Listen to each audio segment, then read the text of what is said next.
All right. Okay. So before we actually start today's topic, we have a guest. Vague, would you like to introduce yourself to A the new internet? challenger approaches. Hello, Here- everybody. No, I'm really Find nervous a new about rival. being here. My name is formerly Alex Vagueman. I'm Sam. I moderate a lot of discords and subreddits, and I have a small wiener. Small Can't wiener. escape from crossing fate. Can't escape from crossing wiener. Wait, this man's name? Wait, I thought your name was Alex. It's not. It's Sam. I lied. How dare you, you How monster. dare. You think someone would do that? Just go on the internet and tell Listen, fucking lies? I've got a very good reason to, okay? I was legitimately concerned for my safety, okay? Hey man, that's fine. That's understandable. I will say Wait, this. so I'll tell before- you guys something I've never told anybody else. My middle name is fucking Tanner. Oh, You let's... told me Wait, this that's before. my... That's That's my brutal. ex-boyfriend's name. Man, what kind of a middle name is fucking Tanner? So, Vague, so what do you do, Vague, aside from co-admin the Discord? Actually, I don't even do that. Neither do I. Dude, I don't even admin the Discord. Ash runs this thing more than both of you. Yeah, he does. Bow He before does. your new I'm God. so glad. One more but- god rejected. More God rejected. In all seriousness, though, I moderate and admin a bunch of other League of Legends champion mains subreddits, most notably Jax mains, which is my baby. Okay. Is there anything else you'd like to add before we get right into the jobbing? Yes, I actually have one thing I'd like to add. It goes like, This God man damn brought it. a slide whistle, which is the single most on-brand thing I have ever seen. Yeah, that's great. If anyone in the world would own a slide whistle, it's fucking vague. it's me. It super Now- is. I guess if we're all just revealing our full names just to give Egyptians god powers over us, you fucks. Oh, God. Ishman Ayush Chaim Kohen Scally. Nice. I Gesundheit. refused. What the fuck is this, fate? I'm not revealing my true name to you fucks. Well, that's just 'cause We you're all embarrassed. know. You're just embarrassed because my name sounds like I'm a conqueror of fucking space. It That- does. that- Also, that or just a fucking like, sailor. Hold up, Cipher. We could see your Yeah, my real name is Twitter- linked on your fucking Discord. my Your Twitter. Twitter is linked. Yeah. Tristan Irishman, what the fuck is this bullshit? How dare you, good sir? I am very proud of my potato-eating heritage. Jack Germanman. Yeah, you know what, Volkert's not much better, is it? Volkert's a fucking rad last name, though. Volkert sounds like a mech pilot. Yeah, It sounds like something a rejected race Okay, from. I am genuinely going to be honest. I have thought about Oh, using Lord. that as a legitimate last name for an OC because it sounds like an OC name. It really does, and it's I fucking sound like I rad. belong in Legend of the Galactic Heroes, and Hype sounds like he belongs in Gundam. Yeah, he does. I would prefer to be you, Would you? Legend of the Galactic dude. Heroes I is love rough. me some Gundam, but if I could live in the same universe as Yang Wen Li, I would prefer that. I don't think it's Alcohol worth it. is Legend of the mankind's Galactic Heroes greatest friend. rough. Can I abandon a friend? Oh No, Lord. as an Okay. Irishman, that resonates with me. So, shall we actually get to the topic? So, gentlemen, we are here to talk about the evils of capitalism and the fun it brings to our everyday lives. Gosh. Eat the rich. Fuck. Eat Yes. the rich. Wait, but I'm rich. One more. Fuck money you. rejected. Fuck you. One more capitalist pig rejected. I mean, look, you can eat my parents. I'm totally cool with Wait. that. Just keep me alive, because I want that No. inheritance. No. You're next. Ah, okay. And We're then gonna we'll beat you to take death your with the inheritance, use it to clone you, eat you again, then get it again. What the God, fuck? Jesus, fuck, that's some planning. So yeah, we're talking It's about about as much planning as I was going to use to hit you with my brick in the unreleased cast. oof. So yeah, we're doing job stories. So everybody here has had a job at some point. We're adults. We are well, Debatably. that's We- debatable. Debatably. We have I'm not advanced an from our adult. needs. I am technically currently unemployed. And I I am will be a student also. soon. I will be a student soon, so I won't be Ah. then. There I'm you an go. I'm an education. I was about to say edutainment. I'm looking for work right now because I fucking hate freelancing. Ah. And I work at Subway, making Wait, your what do you fucking what do you even sandwiches. freelance for? I remember it's something about Oh. like editing or something like that, right? So I Yes. do freelance writing and editing for well, just in general, but fiction is Mostly my visual bread and novels. butter, and Okay. it's mostly visual novels. Oh, ooh. It's oh no you. It's not as good as it sounds. Yeah, no, it wasn't of positiveness. It's like I'm so sorry. Yeah, because I thought okay, I'm so used to talking to people that I know, and their response is like, "Oh, you work on like video games and stuff. That's fucking rad." Can you say I can have those graphics on level 3? No. But they're like, "Hey, I think that's really neat," and then my immediate response is, "No, it's not. Let me tell you my fucking Vietnam stories." So I need to ask, if you've worked on visual novels, does that mean you've like had to do the editing for like some of these smut visual novels? I have worked on some very fucking smutty VNs. Yes. Hey, can you please He's DM shown us that to some. me? No. Yeah, we need some Okay. fat material. Just I'm gonna be real with you, Vague. I have never worked on anything that I'm proud of. Also, Keegan, you're not coming through. Did you really want to say that out in the open? I'm gonna be real with you. Like, I respect a good bridge burn, don't get me wrong. so the thing about that is that like when I first started, I wasn't proud of anything that I worked on because I was never really satisfied with it. That's And now I'm understandable. not proud of anything that I work on because like I Because have you know what you're working on is hot No. garbage. No, it's not even that it's hot garbage. Like I do think that a lot of what I work on is genuinely pretty good, especially when you consider that like it's a bunch of people that are basically amateurs working on it. It's just that like, how do I put this? I'm not proud of it because I'm not putting my all into it anymore. That's fair. Yeah. Alright, so I have a personal order for this, Mhm. in order of jobs I think will provide the most content. Yeah. So, I present this order. You can say bullshit to me if you want halfway through even. Mhm. Number 1, Keegan. So okay. Number 2, Hype. I agree. Number 3, Vague.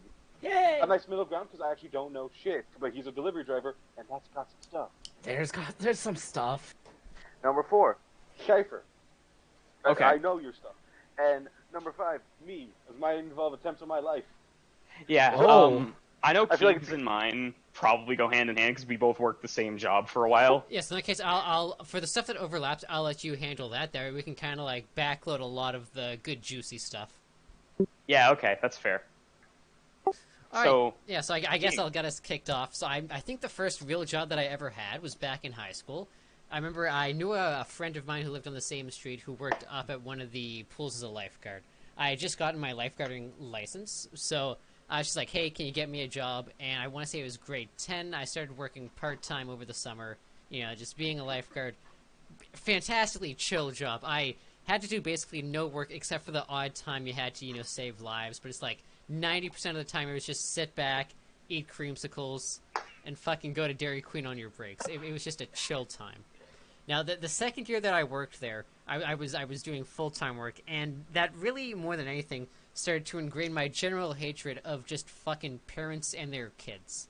As a Fucking yes, as a man. wage cuck worker. So, the first thing that I noticed was half of the time that I would have to jump in and save some fucking stupid-ass kid from drowning himself. It was always a matter of his dumbass parents were just fucking by the poolside like, oh man, look at my fucking iPhone.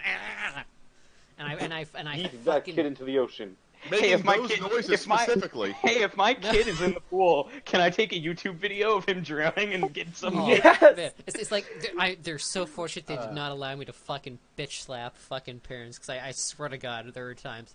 Yes, that was really God. my first job. Lost a few people, which is kind of par for the course, but yeah, it is what Oh it is. lord. The Yeah. second job that I had, it was working CP at the fucking university that Tristan and I both went to. I started there, I want to say, a month or two before you did. Is that about right? It was a month. A month, okay. It was less than a month. Yeah. So now, just out of curiosity, when did you? I don't know. I'm cutting this off or anything, but when did you guys what drove you guys to work that? Money. Yep. So for me, it was the big thing was it was on campus and it required a first aid certificate. So I was like, okay, I already have the first aid, so I'm more than qualified for that, and I don't have to have a car to get to work, which is a huge. Yeah. So plus for mine me. was the office was literally 10 minutes from our dormitory, and they required 0 past experience doing anything.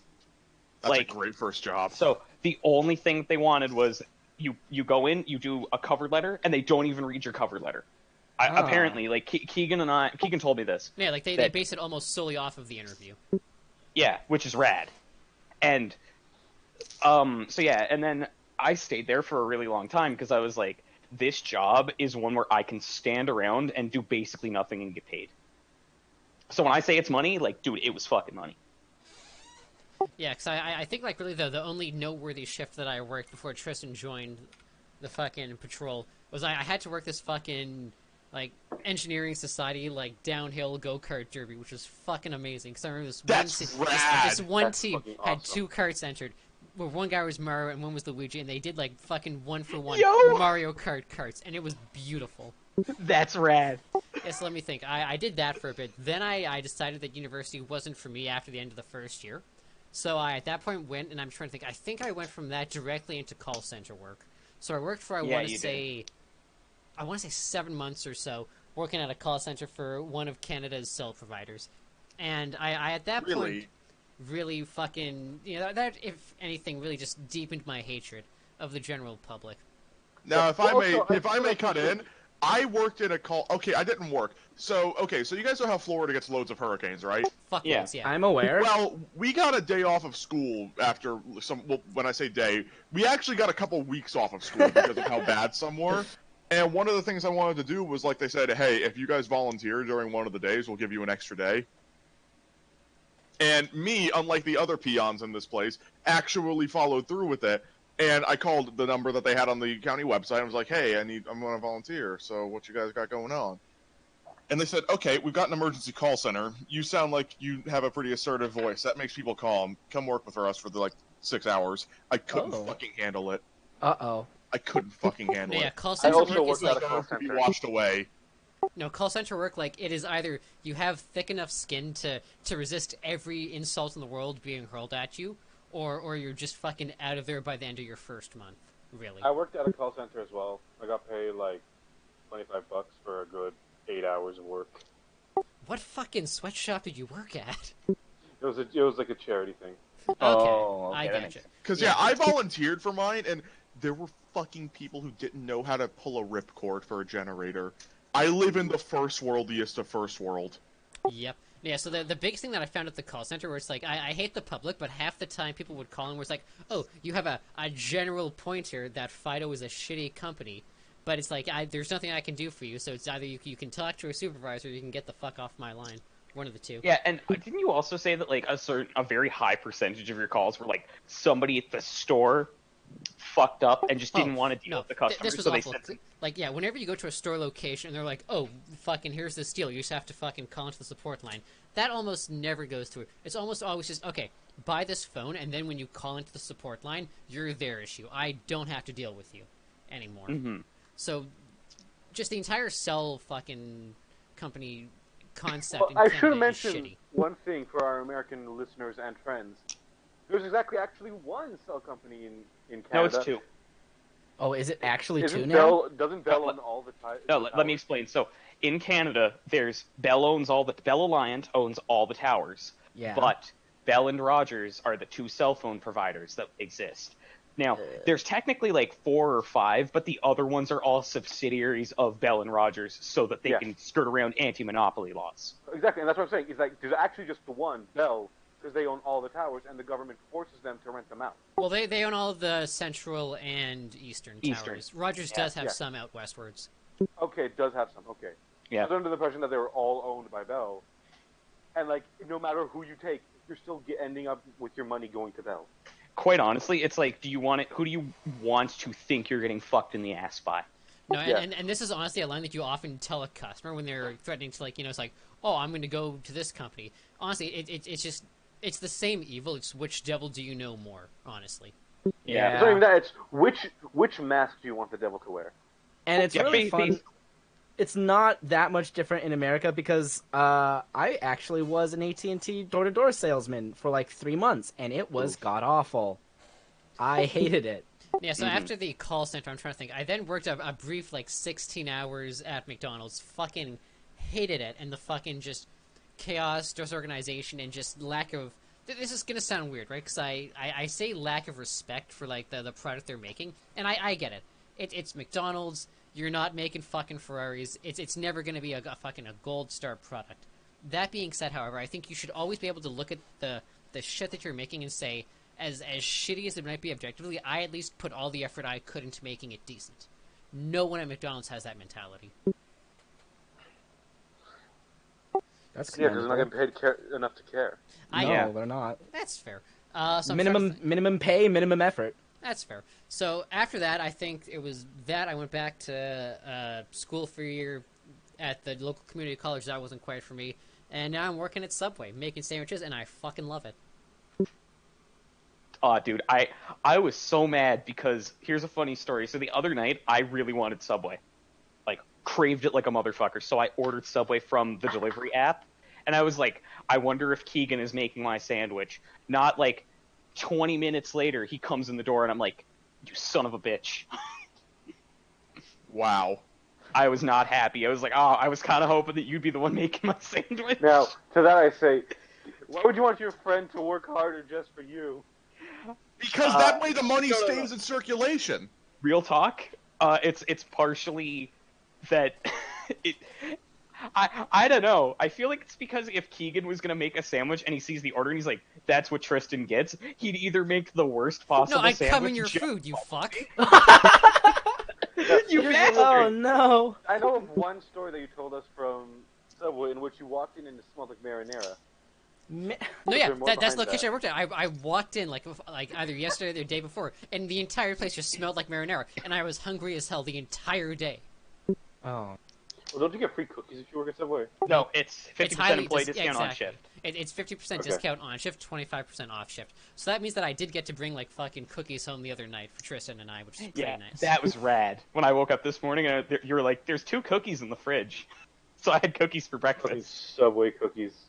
They're actually really good. Okay, no, They're I'm really good. gonna drop some fucking knowledge bombs about the Subway cookie, just so we all know exactly why those things are so like cocaine addictively good. So the process Peanut butter? is you start off right with a frozen puck basically of the dough. You put that frozen puck directly onto the sheet and bake it from that frozen puck. You don't even let the dough fucking thaw. That way you have like an outside edge that's nice and crisp, but the inside is just done, but just a bit underdone as well. And it's fucking delicious every Wow, time. laziness is actually effective. It's genius. Alright, is that it, Keegan? Do you have any yeah. actual stories from like campus police or your time at the call center? Like, I have one, but I don't know if you want to tell it on call. Give me like the 2-word summary of the story. Go back to Bell. Okay, no. I will absolutely let you tell it, because I feel like you can embellish that way better when we get to you. Okay, so Keegan and at the time we had this other dude working with or living with us who also worked at this call center, whom we've described before as the worst. A shitbird. Like, oh yeah, no, actual thief, like horrible person. And so Keegan one day, I think it was the other dude's day off. So Keegan comes home and he's like, I had a fucking terrible day today. And it's like, what happened? So he's telling the story about how he's on the phone with this woman and you're not allowed to hang up on somebody and you can't escalate within certain parameters, right? Like, I think that's how it is. You have to have a certain, basically, set of box ticks. Exactly. ticks You're before basically a hostage with whoever's on the line. Yeah. Yeah. So basically the way you described it to me was this woman was like, oh, she kept going on about how she was trying to basically screw you over and get a deal. And you also cannot give them a deal unless you tick certain boxes. Yeah, exactly. It's like, I can't give you this deal unless you, mention, the fucking Canada regulation boards, you mention this other deal, et cetera, et cetera. Mm-hmm. Yeah, so this woman is like, well, when I was with Belle, and your response, having been on the phone with this woman for like an hour and 45 minutes. No. It was like 2 hours at that point. It had been a fucking, chunk of my day. Yeah, That's your a long response ass was, time. quote, go back to Belle, you dumb cunt. And then you hung up. No, yeah. Did you quit your job after that? No. Did you get fired? I was expecting to get fired, but I fucking... You received a raise. You're like, that's an But alpha. I managed to fucking not get fired because of that. Yeah, How? luck. Sheer fucking luck. Did they just not know? No, Oh, no. what happens is they only review a certain percentage of your calls. Yeah, exactly. Ah. So it's like there's a high chance that even to this day somebody might find upon that for training purposes and be like, "Oh, what's this?" Herder, This is what's what you're this? not supposed to You do, kids. actually just made an OO sound. Don't. Ooh, what's this? Don't call your customers.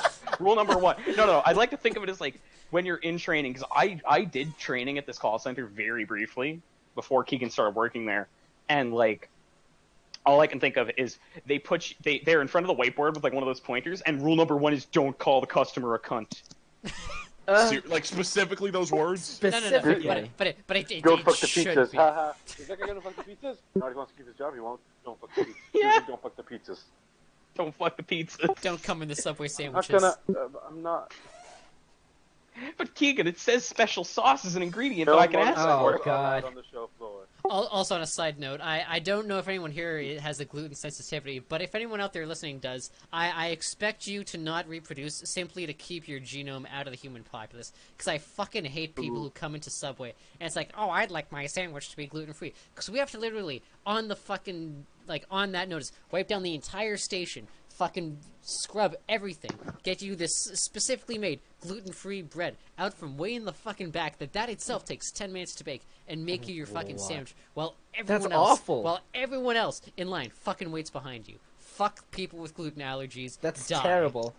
I'm fortunate enough to work in a Panera Bread, so whenever Where's somebody this calls, people have Panera- honestly called to ask and says like, "Excuse me, yes, do you have any breads that are gluten free?" I'm just like, "Well, we do have gluten conscious No. items, No. but keep in mind, this is a damn bakery." No, and let me tell you what's the fucking worst about this, right? Is it It's when some also isn't gluten motherfucker- like actually like a fucking fall guy? Like it actually doesn't do much. No. No, there's No, like no, there's no, no. Let me fucking tell you exactly how this shit works. There's like the 1 in 100 where it's like gluten will literally kill them. That's fine. You can go about your day. I don't give a shit. Life's hard enough as it is. You will never so I enjoy can- the You can have an deliciousness of a allergy croissant. or an intolerance. You I can can have explain it a bit better than this. So yes, there are allergies where it's like it actually can like affect you seriously. Then there's just intolerance where just like it makes you bloated, it makes you hurt, you dum-dums. Yeah. And then there's just like people with Crohn's cannot have gluten. Yeah. But People with certain stomach diseases just cannot have gluten. But all of those things are fairly rare. So Yeah. typically what happens is people that are health nuts see the fact that these people lose weight for other reasons because they can't have gluten, because they need to eat alternative things, and they All go, gluten that's is- really is- healthy. All gluten is a protein in wheat. Now, Yeah. really what's going on when they lose the weight is you're They're not cutting having down so on much carbs anymore. Yeah. Yes, and carbs is really a big problem when you're not exercising regularly. Yeah, so it's So like, it's a fall guy in terms of weight, but for some people it is actually a health problem. yeah, Oh, but and without doubt, it Funnily is. enough, there are like on the subject of this. I'm sorry to keep us so off. There are actually certain food items I prefer without gluten. Really, Huh. such as? Oreos. Okay. really, Gluten-free Oreos? Interesting. Gluten-free weird, or like man. specifically generic brand gluten-free Oreos are the shit.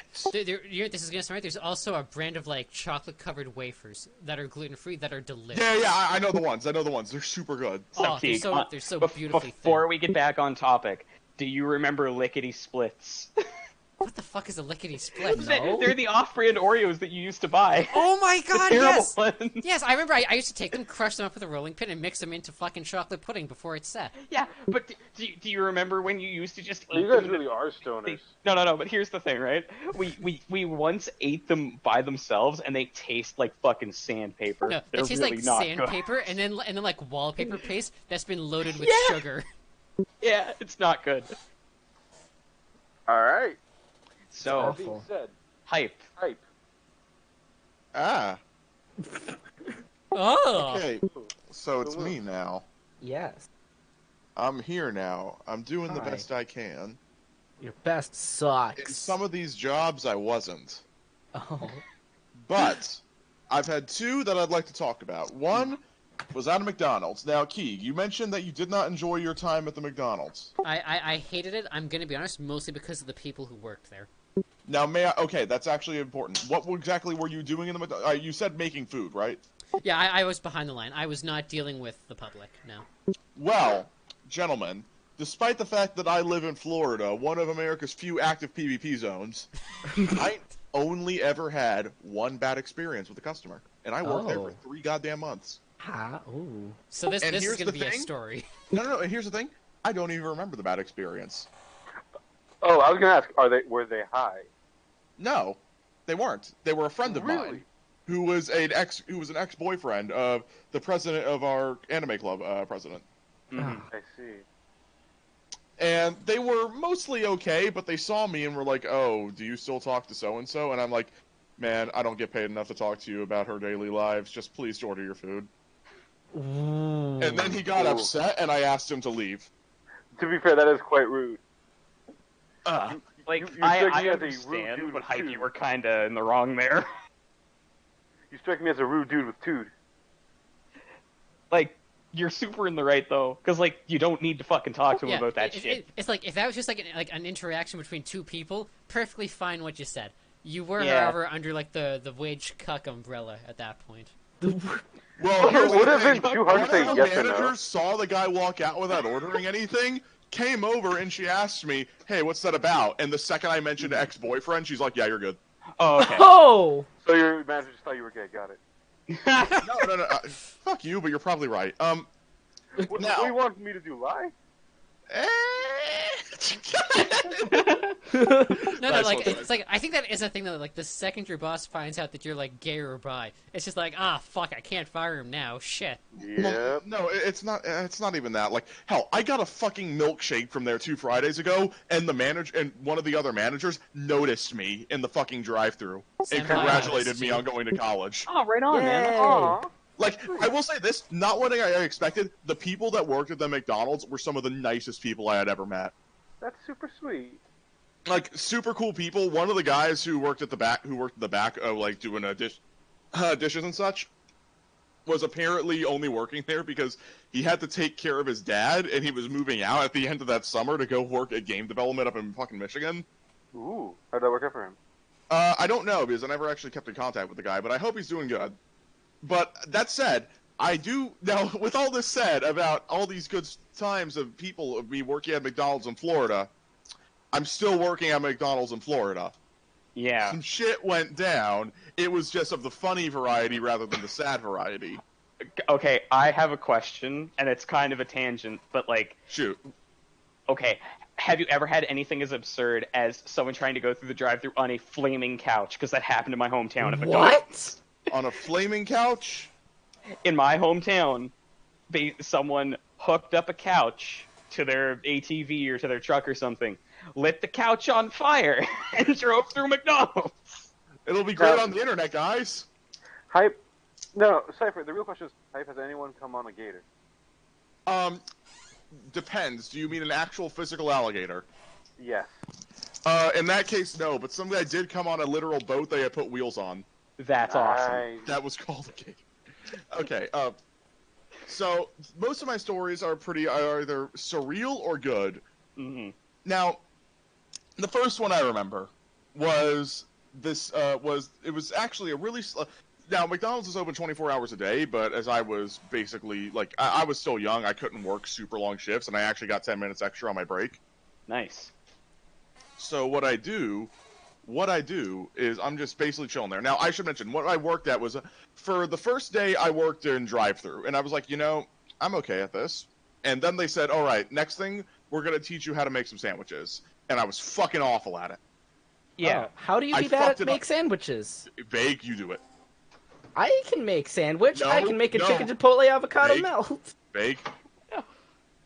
Yeah? Try working at a McDonald's. I Yeah, don't 'cause want they to work at a expect you to McDonald's. have That's why I'm a not- delivery driver. They basically expect you to make it not only in a very specific order, but also like fast and well. I was Yeah. like fucking 10 seconds was the maximum. Jesus. The only Okay. cooking I did after that was like they basically said, "Hey, if you look over there and there's not many fries, just throw some more fries on," and that was Alright. really easy. So, I like, thought it was just like a And this is quality of foreshadowing sandwich, for not future speed No, of here's the sandwich. thing. Here's the thing, right? It's a special tool guys, we'll be using later. You know the SpongeBob bit where he assembles a sandwich in literally 10 seconds by They just, like, essentially- slapping shit on. Yeah, that's pretty yeah. much what they expect. Now, that you don't want to slap it on because then it'll get on the ground and then you'll have to clean it up later. You Oof. gingerly put it on at the speed at which it looks like you have 8 arms. Octo So you sandwich. turned into a drummer. Got it.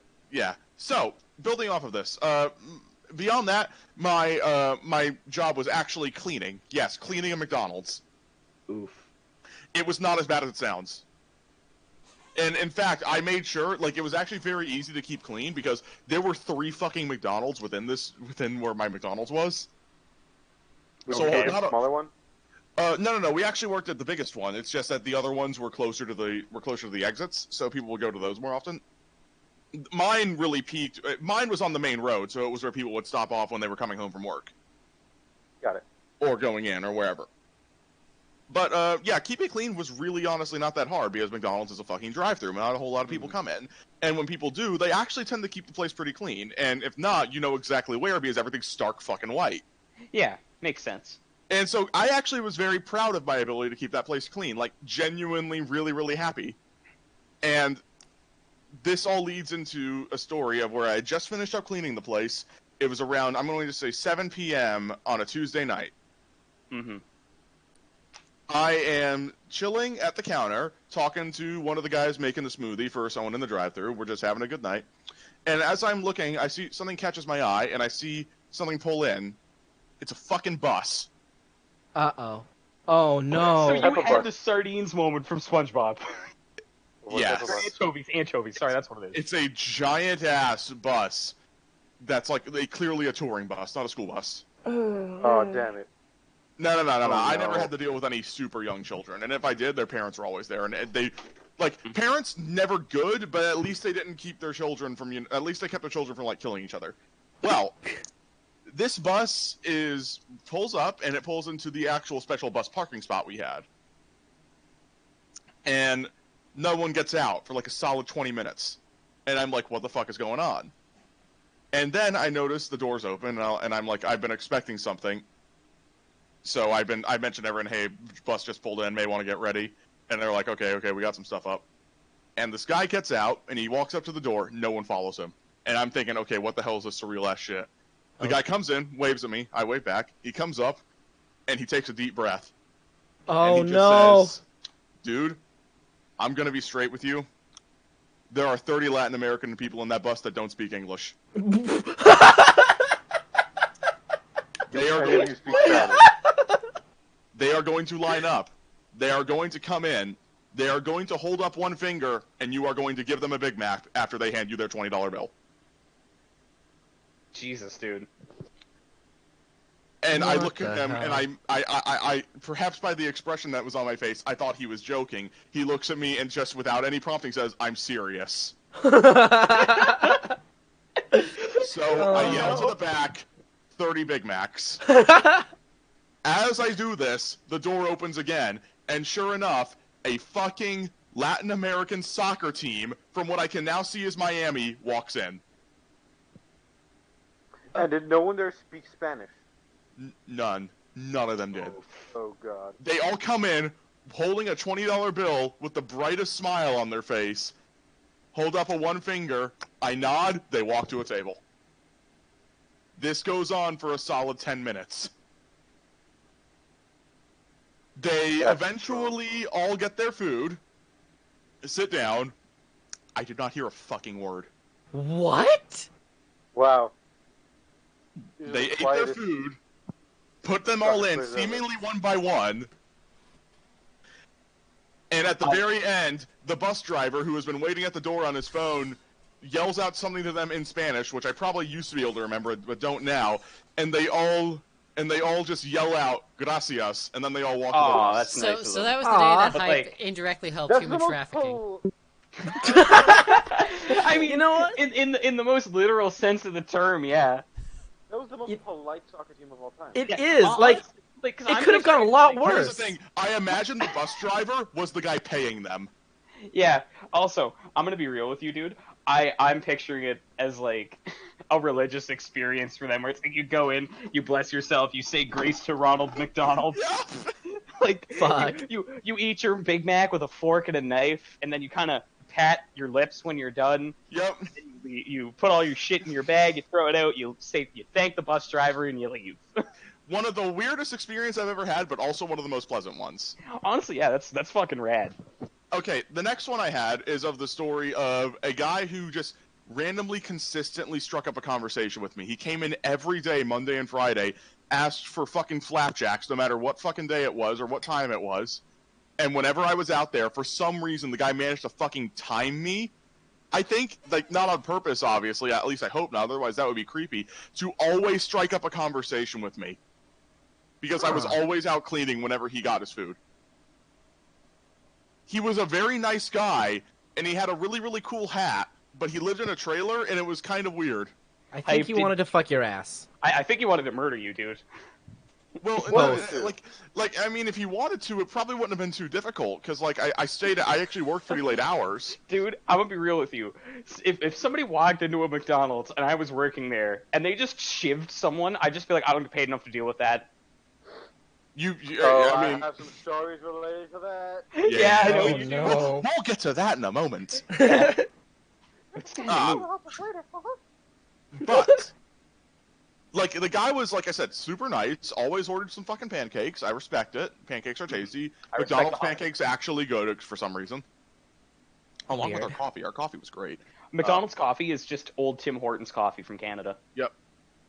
Also, I managed to also, like, win some people over by talking about, like, I remember one day I led with our ice cream machine is down. That's shitty. How'd that do? Well, no, I had to, because our ice cream machine was fucking down. Yeah. To the point where, Okay. like, I eventually asked in the back, they're like, we actually don't have, okay, so here's the thing. All of our shit there is super popular, but the trucks don't come in enough, so sometimes we just tell them it's off every other day. Oh, okay. So we Just have to enough make it last through a whole longer? week. Yeah. Nice. That's understandable, though, because, like, that's how you... But here's the thing. At the front of the machine, you can clearly see when it's working and not. Oh. That's hilarious. So, Okay. like... What yeah. you say is, hey, man, the display is broken. It says it's working, and it's not. I never thought of that, but I probably should have. Yeah. Damn it, Cipher. Stop being better at my old fake job. I do call McDonald's a fake job, as it was clearly not real, because it was actually a good fucking fast food job. I was going to say, it's clearly not real, just based on the amount of surreal experiences you had. Well, here's the thing. It's a McDonald's. That's the most believable part of it. McDonald's, this McDonald's, can I ask you a question? Florida. Yes. Was it... Well, yeah, it's in Florida, but, like, I have to ask you a more important question. Shoot. Was the land actually technically property of the Twilight Zone? You know, it certainly felt like you were walking into a new realm whenever you opened that door. There exists a barrier between dream and reality. You're about to enter the Big Mac Zone. There's a gremlin on the ice cream machine. I'm sorry. I half expected you to go into fucking... I half expected you to go into Sonochino Sadame. Big Mac. Some world. Okay, but, like, I have a few more stories at this place specifically, and then I'll move into my second job. Okay. So yeah, that guy was really weird, and I never found out what happened to him, but he just sort of stopped showing up one day. Okay. So I think he may have murdered someone else, and I was next on the list. Okay, fair enough. The next one is a one-time story. I was just working, I had just got done with a long line, and this old man comes in, like, old-ass man, like 80 years old, and I'm just looking down, like, making sure I had everything stocked, like the sauces and the napkins and stuff. And he comes up to me, also smiling very, very widely, and I say, hello, welcome to McDonald's, what can I get for you today? You know, like you're supposed to. And he doesn't say anything, he's just still smiling. And I repeat my statement, and I'm like, sir, welcome to McDonald's, what can I get for you today? And then he looks like he has an epiphany, digs around in his pocket, and pulls out a piece of paper, and hands me his order. And I look down at it, and I cue it up. The money is on the table, and he has turned to go get his drink. It is then I realize this man has no ears. Oh. Oh, shit. When I say he has no ears, I mean the man is physically missing both of his ears. Can he hear That's you? understandable. Ish, I don't know. No, he couldn't fucking hear me. He didn't... See, I was going to go with the twist of, oh, he's deaf. Like, that's what Yeah. I thought it was. But, like, damn. Clearly, yes, but he had no fucking ears. Yeah, I mean, like, that's the a holes are what's subversion. important, not the physical ears. There's still a They chance were he could have covered. heard you. Okay, I didn't know that. Yeah, Oh, like, oh, maybe no, hold on a sec. What shit do you was mean blown out, covered? dude. He had, like, I believe that some they may stuff, have I been believe. lost recently. because there was like what looked like when I looked at it closer, there was what looked like some hospital shit on it, like a bandage or like an actual like heavy bandage, like stitches and That's shit. Well, sad. some people do just wear those over like heavier injuries, just to not gross people out. Like, I actually know a little girl who lost her eye when she was born, and she still wears what looks like a medical eye patch because it looks simpler. Yeah, like some of the visually impaired people that I've met in my lifetime, like the stereotype of a blind person wearing sunglasses is because they don't want to freak people out with any any physical deformity. Now, I will say this: under normal circumstances, I would believe you. If, like, maybe he still had them. The difference is that bandage was so fucking close to his head, there was no way there was any extra stuff there. Makes sense. Like, it looked like a straight line.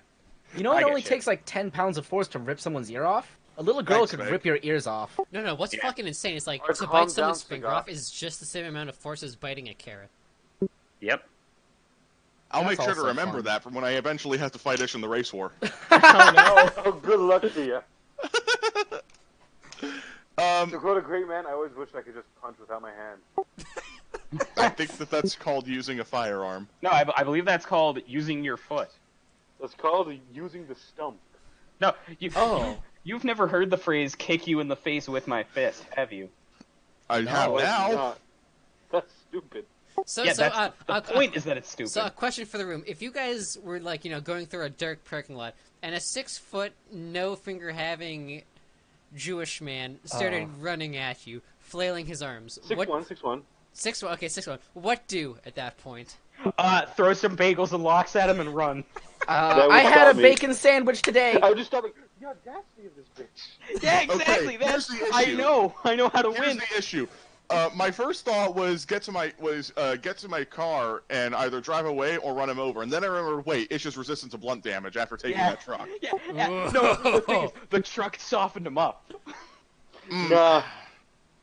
No, So here's the plan. Go to the car, make him think I'm gonna try that, but then at the very end, pull up to the side and then just whack him in the face with the door. Ooh, I'll never see it coming. It will be your And last then, surprise. while he is stunned, not hurt, stunned, I will drive away. Well, I'm dizzy.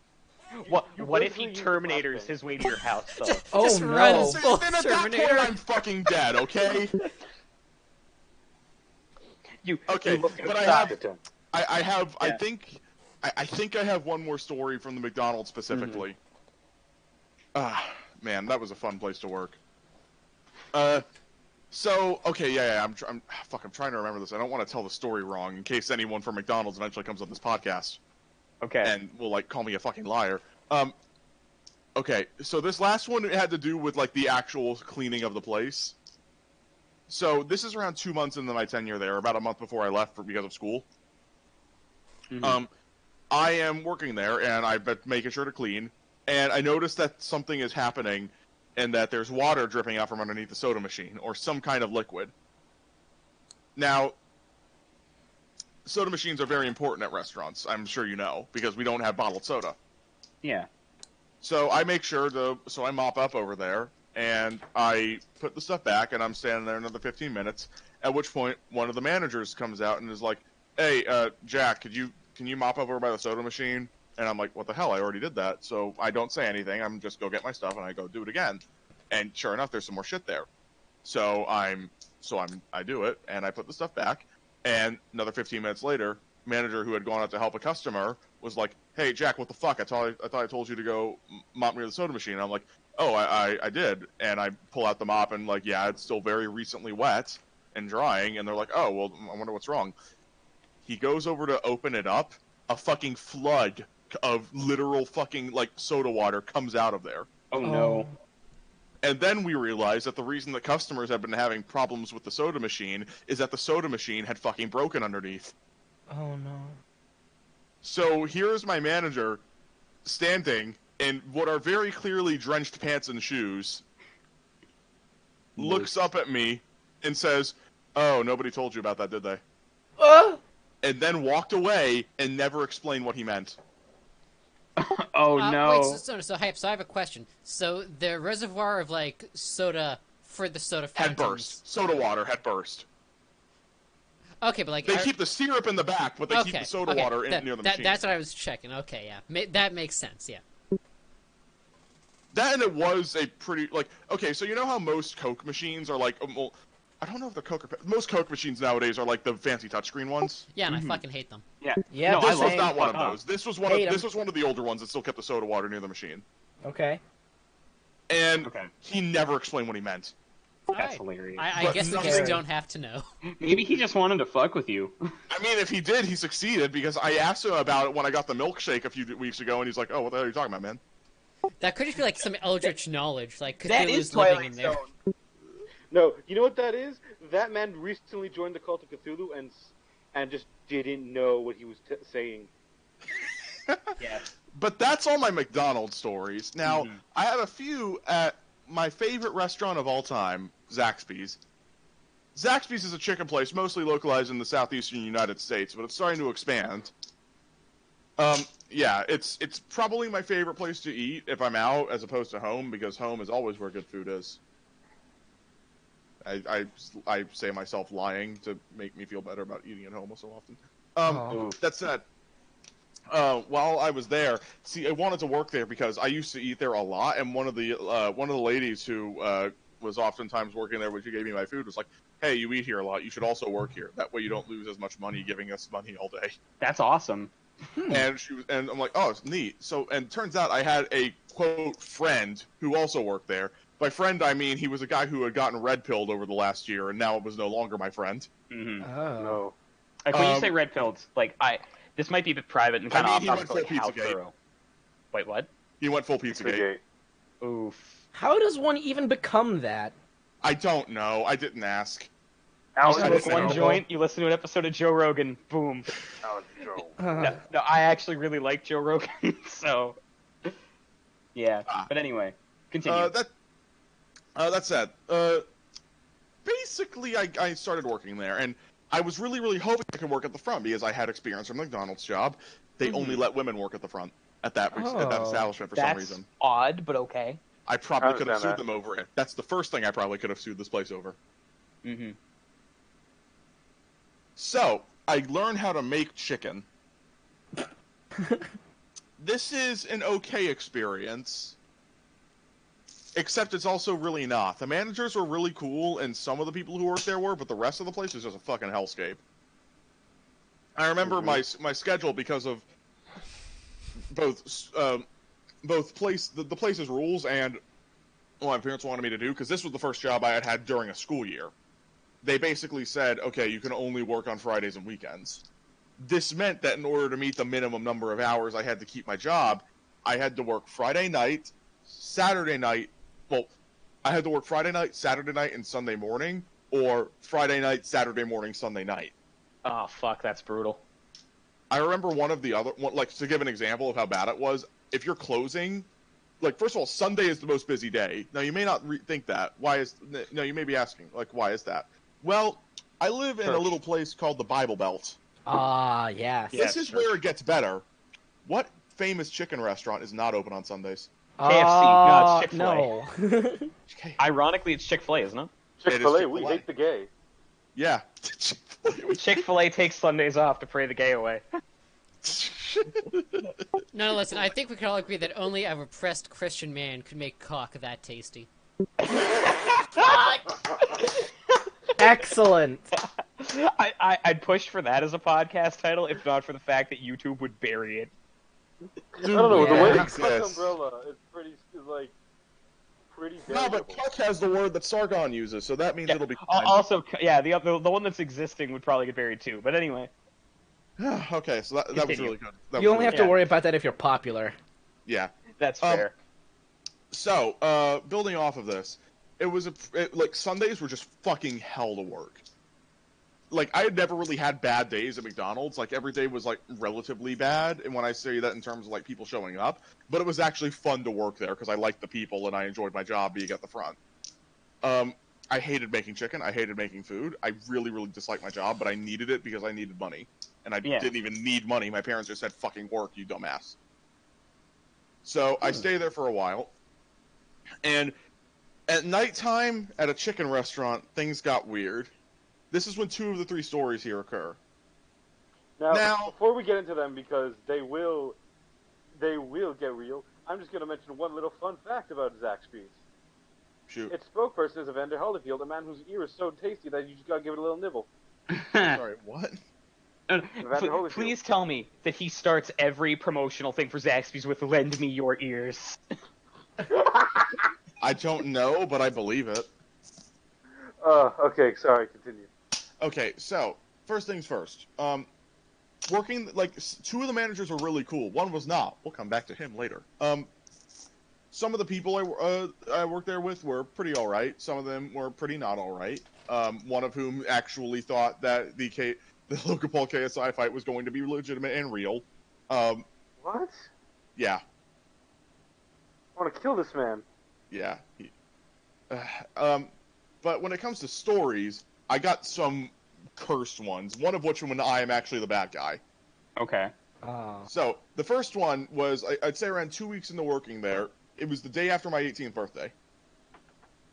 And I was working there, and we were just about to be done. Zaxby's, if I recall correctly, the hours are something like 7:30 a.m. to, I'm going to say, 10 p.m. on 9 p.m. on Saturday.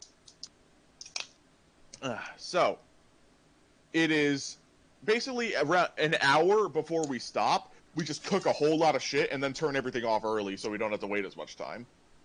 And if we don't have your food, tough shit, go to another place. Yeah, makes sense.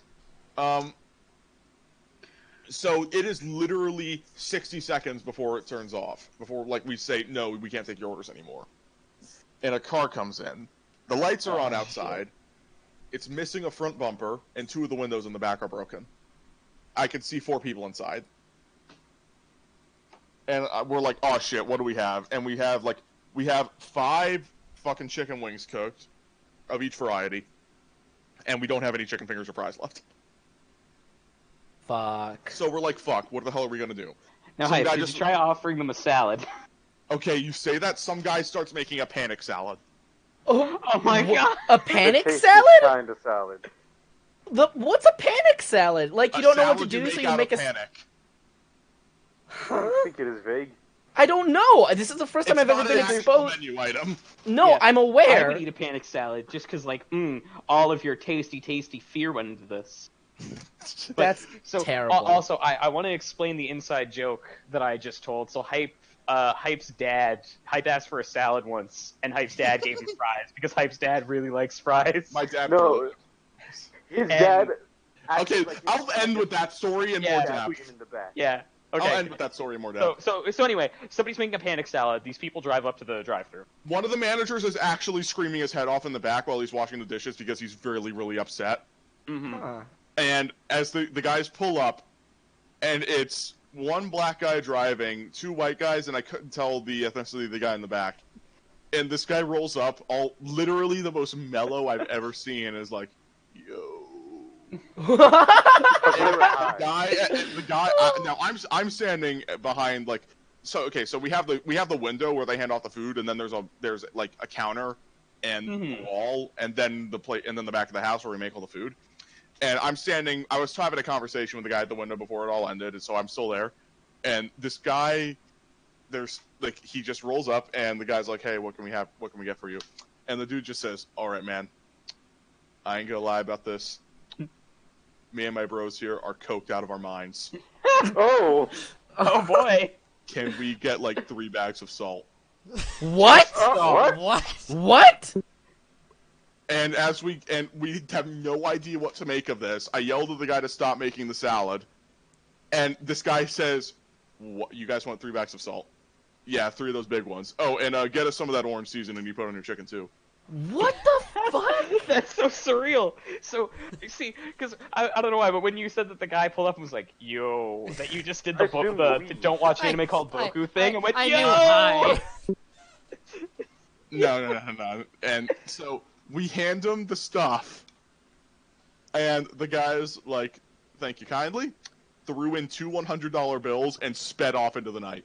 So you absolutely just admitted to being part of a fucking drug deal. Like 100%, that was a drug deal. That was some guy trying to drive and scared he was going to get caught with coke, so he wanted salt. That's hilarious. Why would they do the deal while coked out of their minds, though? Oh no, they just bought the coke. They bought the coke, did the coke, and were like, okay, fuck. What if somebody searches the car? Bag of salt.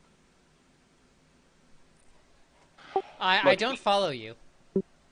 Like, they're gonna try and dupe the cops when they get caught. It's just like, oh no, this isn't coke. We just have a shit ton of salt because we're coked out of our minds. I mean, there is also the alternative of they were going to go also sell some coke. They decided to do their coke, and now they're going to sell the idiots some salt. That to me is far more realistic. Yeah. There we go. It's one of the two. See, that thought was always in the back of my head. The more you guys talk, the more you realize, fuck, I helped the drug deal. Listen, Because I you didn't wanted to know. believe that they were just some junkies who wanted their fucking, who just wanted First of some all, salt. dude, They you handed didn't you know? $200 bills. Who the fuck cares? Yeah. First of all, you didn't know. Not your job. And I didn't secondly, see a you cent of did that your money, by job. the way. You I didn't did see your a cent job, of that though. money. Wait, The wait, wait. cashier kept it, and then the manager split it. Oh, that fuck. That's What? bullshit. That's shitty. Fuck that guy. Fuck him. Well, I mean, to be fair, the cashier was the one who got the money. Dude, you should sell that guy to a fucking Colombian coke lord. I'm gonna be honest. Yeah. We may have done business with one dude. You're just gonna Okay, say he's but- Colombian because he was black? You No, can't because say that. he said that there was a fourth person in the car whose ethnicity he couldn't determine. All right, Yes. Colombian it is. Wow, just like. I mean, if we're just blaming you, Keegan, if see, we're here's just the blaming thing. random Shut up! shit on Shut them, up! it's A second, really Jewish. Keegan, Colombian it is. You do realize that you sound like a cop when you say. Just sprinkle If we're just some blaming crack on random him and we'll shit get out of on them, here. They might as Yeah. well be Jewish. I must say, for what they said was coke, they were very mellow. Yeah, I was actually pretty shocked. I assumed we. yeah, me too. Honestly, I thought when you said, "Oh, I'm gonna be real with you," he was gonna be like, "Oh, I'm fucking stoned." No, as shit." because I feel like I've said that to service people while high. Now, here's the thing. I would have believed that. It was the speed at which they took off out of the drive-thru that made me believe. Because those guys went fair. 0 to 60 in like negative 1 Okay, no, second. yeah, that's not weed. No, that's not weed. Or that's a lot of weed. And also, No. there wasn't any like smoke in the car or anything. I mean, fine, okay. they could have smoked before getting in the car. Yeah, but either way. So, shall we move on to vague, or did you have any? No. more? I have 2 more, motherfucker. Oh, He has more. He has some more. Okay. So there was there was another one I wanted to tell before the one where I almost got killed. Shit. I'm trying to I was remember just it. gonna- now. I don't I was know just any gonna- of the other stories besides the ones that you've already told and the one where you almost got killed. In that case, I think I'll just skip to the one where I almost got killed. Okay. Time to peak for hype. Okay. So this is the story of how Hyperion almost died. Oh no. So this is also the day I quit my job at Zaxby's. So basically, we were having a shitty day. One of the guys who worked before me had refused to clean up his station and had just left, so I had to clean it up after him. Mm-hmm. And everything else was going awfully. Like, we had missed a bunch of orders, and when I say missed, I mean, like, people had literally driven up and then left because we were taking too long, because people didn't know how to do their goddamn jobs. Me being one of them. Oh, fuck, I remember the other story. I'll tell it after this one, but it won't be as good. So, basically, everything is awful. I am going about my day trying to keep my head down when the guy who made the panic salad, as I mentioned, snaps. And when I say snaps, I mean this guy fucking loses his mind. He picks up... Okay, so you know those big, like, aluminum sauce cans? Like, sauce bowls? Yeah. Like the huge ones that are, like, metal? Mm-hmm. He picks one up, pours literally all the sauce he can in it, and fucking yeets that thing across the thing. That's awful. Oh, sorry. Sorry Two for of the that. managers come out, one of whom was a really chill guy who liked Kingdom Hearts, and the other was a really mean guy who had a giant beard. Mm-hmm. And he's like, yo, what the actual fuck are you doing? And the guy just starts yelling and screaming, and the dude's like, hose this shit down right the fuck now, or you're fired. So he grabs the hose, hoses it down, and then hoses the manager down. So he had a full-on psychotic break. That's horrible. At this point, the manager rushes the guy. And Now, they, we should mention one thing about hype so everyone can get clear mental. Hype played, what position were you in? I played center. Yeah, in center high- in high school football in Florida. Yeah. So he's built like a shit brick house. Now, Yeah, as someone who knows literally nothing about football, what does center mean? Big boy. I am in the center of the line. I snap the football to the quarterback. Ah, nice. So I'm actually pretty large and big and huge and strong. However, I don't think I could really stand up to two people this large and this strong who were clearly like, one was 350, one was 400 pounds. Let me put it that way. Okay. Florida's Zaxby's. And these guys are literally having a fucking sumo battle with each other. And I tried to step... No. Like, they were, like, trying to pick each other up and throw each other. So, dude, sumo? No. It's called competitive hugging. That's wrestling. Yeah. That's just normal wrestling. So I try to be a bigger man here, and I'm like, okay, and I try to step in between the two, because I don't want someone to get hurt. There are knives here. Yeah, understandable. And I'm like, guys, calm the hell down. The guy who had a psychotic break probably realized what he had just done, and, like, went away to, like, go in the back of the store and, like, rethink his life. Yeah. The manager continues losing his shit and starts pushing me. Oh, fuck. Starts pushing me over to my workstation, and then he basically tries to push me into a fryer. So he tried to do, like, a Mad World environmental kill on you. Yes. I am holding myself back. I am, like, basically being held over a fryer for a solid... Did no one help? Like, nobody helped. Everyone was literally just doing their jobs around me. That's surreal. Yeah, dude, bystander effect. No one gives a shit. Yeah. I was the only person that tried to step in between the other fight that was happening, too. And what happens, like, some people, like, someone, like, literally the most that happened was that the guy who was handing food off to the people up front yelled back, knock it off. Oh, fuck. So, the manager, then, after almost killing an 18-year-old young worker, realizes, oh, wait, what the fuck have I done? I could be sued for attempted murder. And goes into the manager's room to sulk. At this point, I find Kingdom Hearts manager, who was like, hey, what the fuck happened back there? I didn't see it. And I'm like, so fight happened, guy tried to kill me, I'm quitting my job. And he's like, yeah, that's fair. That's fair! And I walked out and never came back. I'd have sued. Yep. I probably should have, but I was just happy to make it out of there with my life. He was probably in shock. I was. Yeah. It's funny looking back on it, but I could have made hundreds of thousands of dollars. I think you still could, honestly. I don't want to. I don't necessarily know if the evidence is still there. So. Even if it was, I kind of just want to leave that behind me. Yeah. Also, yeah, it's probably better to just move on. But the last story I have is the one where I was the bad guy. Okay. Or at least I wanted this. The bad guy. So, to give you an example, it is midnight. It is midnight and plus 30. And we have just finished up closing up the restaurant. We're literally just shooting the shit, drinking a free soda, talking to each other, eating some of the leftover food that we had. It's me, one of the managers, not the one who tried to kill me, and two other workers. One was a girl who worked up front who was really nice, and the other was a guy who worked in the back that was like 70 fucking years old, had worked there all his life, and was like the happiest man I'd ever met. Mm-hmm. Mm-hmm. And we notice outside, there's a guy like looking in. There's a guy looking in and like looking around like he's trying to find an angle to get in. So I pointed out to the guys, and they're like, "Hey, do any of you guys know that guy?" And nobody knows him. And so we look over at him and we wave, and he walks off. We're like, okay, that was fucking weird. I think someone may have been planning a robbery. And and no, I'm not done. I mentioned I'm the bad guy in the story somehow. Yeah. So what happens is we keep doing our stuff, and then the guy comes up to the fucking window that we hand out food at and starts tapping on it. And we're like, we're not opening that shit up. No. We're not even going to acknowledge his existence. I glance over to see him walking away very angrily to a car. It is at this point where we realize we may want to vacate the building. Yeah. Yeah. So we all had parked over into the employee parking spots. Me and we all walk out, and at this point, this guy comes over, and I decide to be assertive. Oh no. Oh no. So what I do is I look over at the guy, and I basically yell, "Hey motherfucker, we fucking see you, don't come near us." And the guy fucking starts running away. And then it is at this moment where the coworker who I didn't know was like, "Oh shit, that's my best friend." Oh. Oh no. Oh no. Oh. It is at this point where I am voluntold to run after the guy and get him. What? Why the fuck would No! you do it? That's the worst. That's the... The guy, no. like, I am basically chasing this guy down, yelling, dude, I'm sorry, I didn't mean it, we didn't know who you were.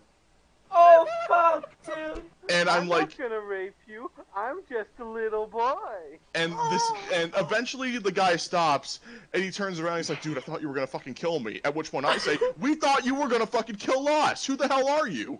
And he's like, I'm so-and-so's friend, I'm here to pick him up. Why would you come? Man, that's rough. And this is when when the guy walks back with me and he's like, dude, I fucking called you earlier, you dumbass. I drove myself today. Fuck. And the dude just looks down super dejected and is like, I'm sorry. And then walks away to his sorry. car and drives away. Oh. Oh, now, no. to be fair, I wouldn't say that you were the bad guy in that situation. I overreacted, though. You definitely kind of overreacted. The assholes, and nobody's the asshole here. Yeah. Like, I still feel bad about that one. Yeah, that's understandable that you feel bad about that. Yeah. Like, I felt scared because I thought some guy was going to try and break in our store. Yeah. You work in Florida, of course you were scared. And bear in mind, I had also now realized I helped a drug deal.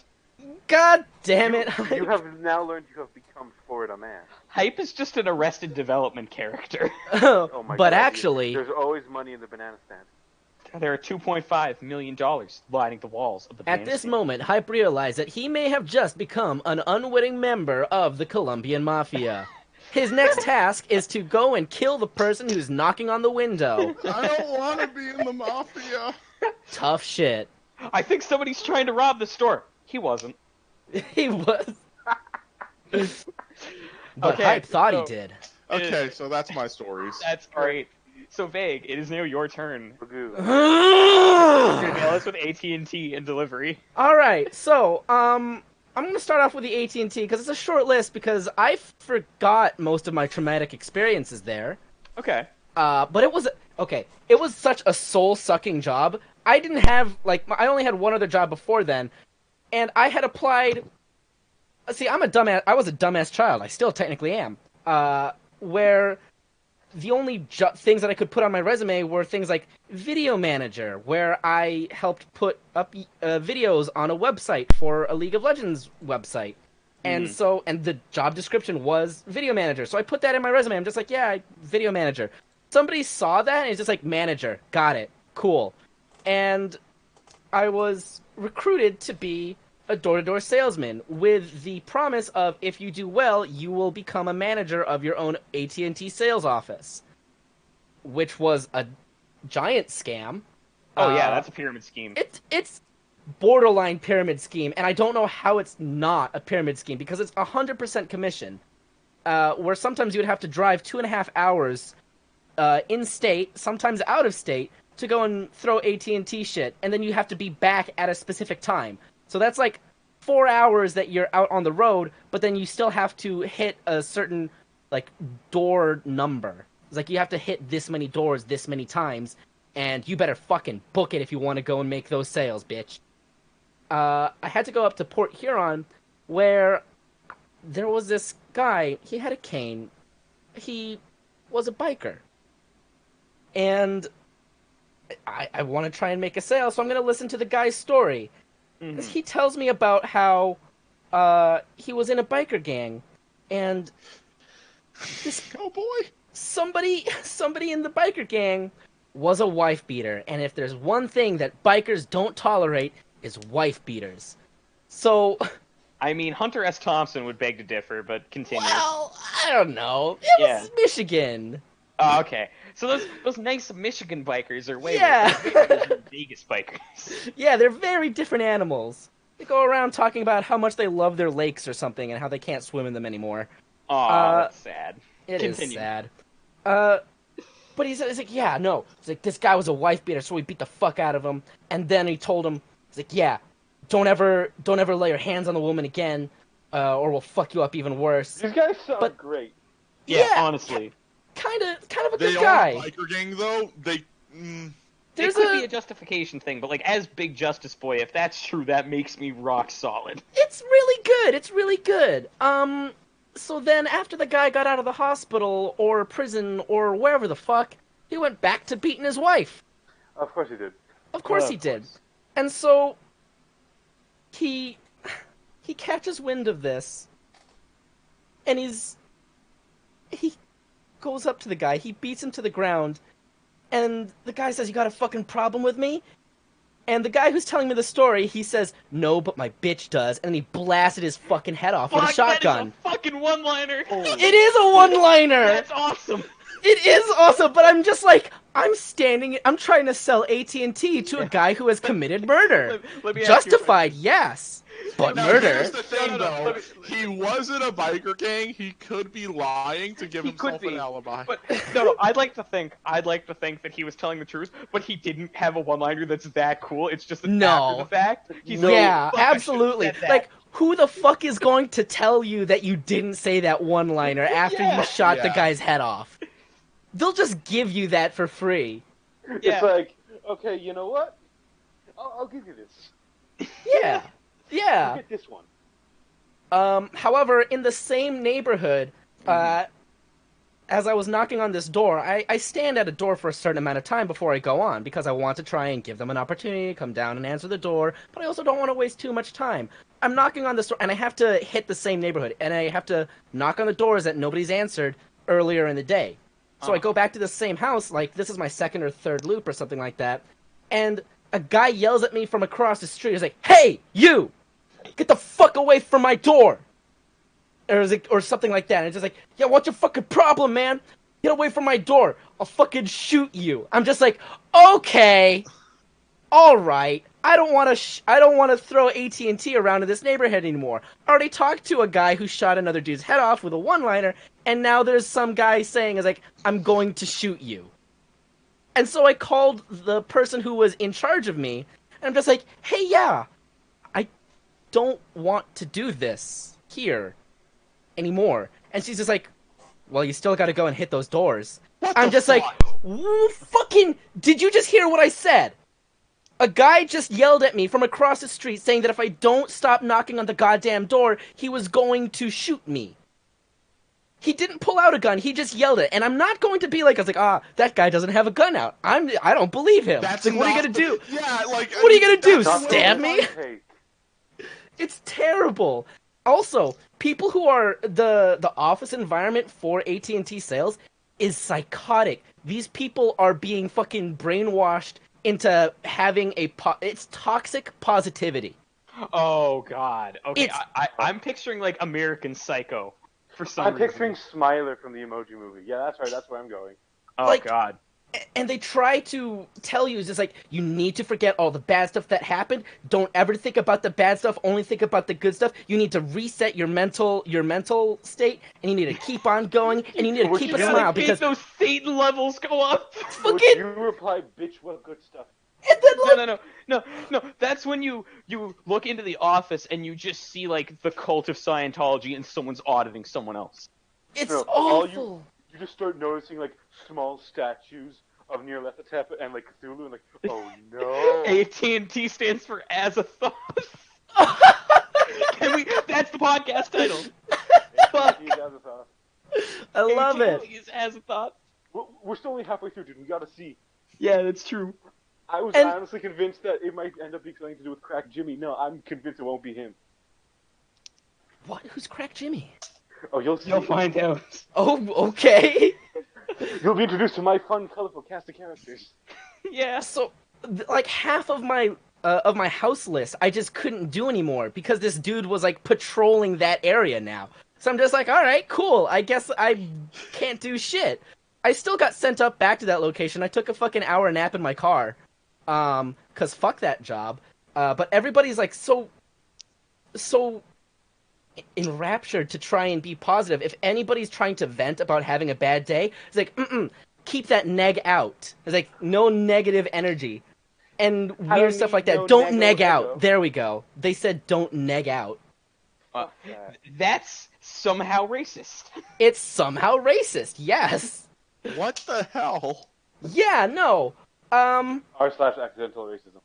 And you have to lie to get sales.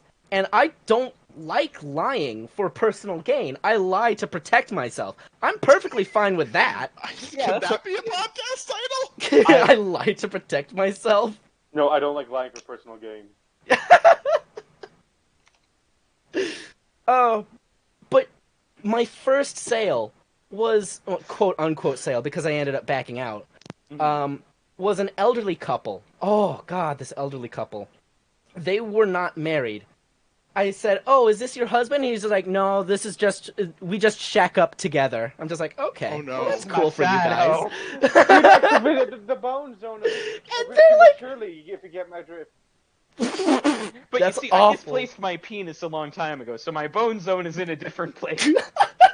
Well, my bones are also gone. All these hips are fake, you see. And work do wonders lie. with these inserted motors. Oh His hips God! do lie. Shakira would be disappointed. I have a pump to get an erection. It's A an Swedish air penis pump. enlarger pump, like in Austin Powers. But yeah, so these old people, they Yeah. weren't married, but they shacked up together. Yeah, they're old. They're married. They're not married. They're shacked up. And I'm just like, yeah, sure. You'll be able to get all these channels. You'll still get all the channels that you love. You'll get a DVR so you could go back and watch that old shit that you like and stuff like that. And then I called them up later. I'm just like, all right, cool. So this is the day that the guys are going to be coming over. I just want to go ahead and double check stuff with you, and that's going to be all right. And her response was, it was soul crushing. It's just like, I don't even remember why we were going through with this anymore. Oh, fuck, dude, that's rough. Shit. And at that moment, I'm just like, what the hell am I doing? This. What am I doing anymore? Oh God. What am I fighting for? A world worth fighting for. Awesome. Yeah, that's had- actually fucking heartbreaking. That though. is horrific. I have Yeah. a tweet-sized story to end off at&t. We were opening at&t. We fucking fuck me. at&t You're still part was of the cult. yeah, right. at&t was opening up a market in Chicago in a location where all they had was Buckeye Cable. Why a location names their cable company after their sports team, I don't know why. They must really like their sports ball. But all they had was Buckeye Cable, and at&t was starting to get up in there. So they sent us out to go down there. It's just like, all right, guys, this is gonna be a business trip. You're gonna go down to Chicago. You're gonna go, and these people are stuck with Buckeye Cable. They've got no competition. It's gonna be easy fucking sales because all these people are gonna be wanting something better because Buckeye Cable sucks dick. Just like, okay, cool. Well, now that I kind of know what I'm doing, sign me up, send me down there.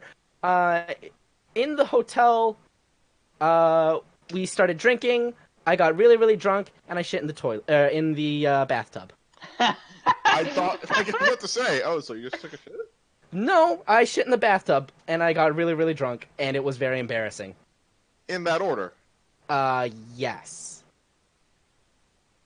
To the point where somebody was like outside telling us like, all right, Sam. All right, you've been in there for a while. We just want to make sure you're okay, but you got to start cleaning yourself up.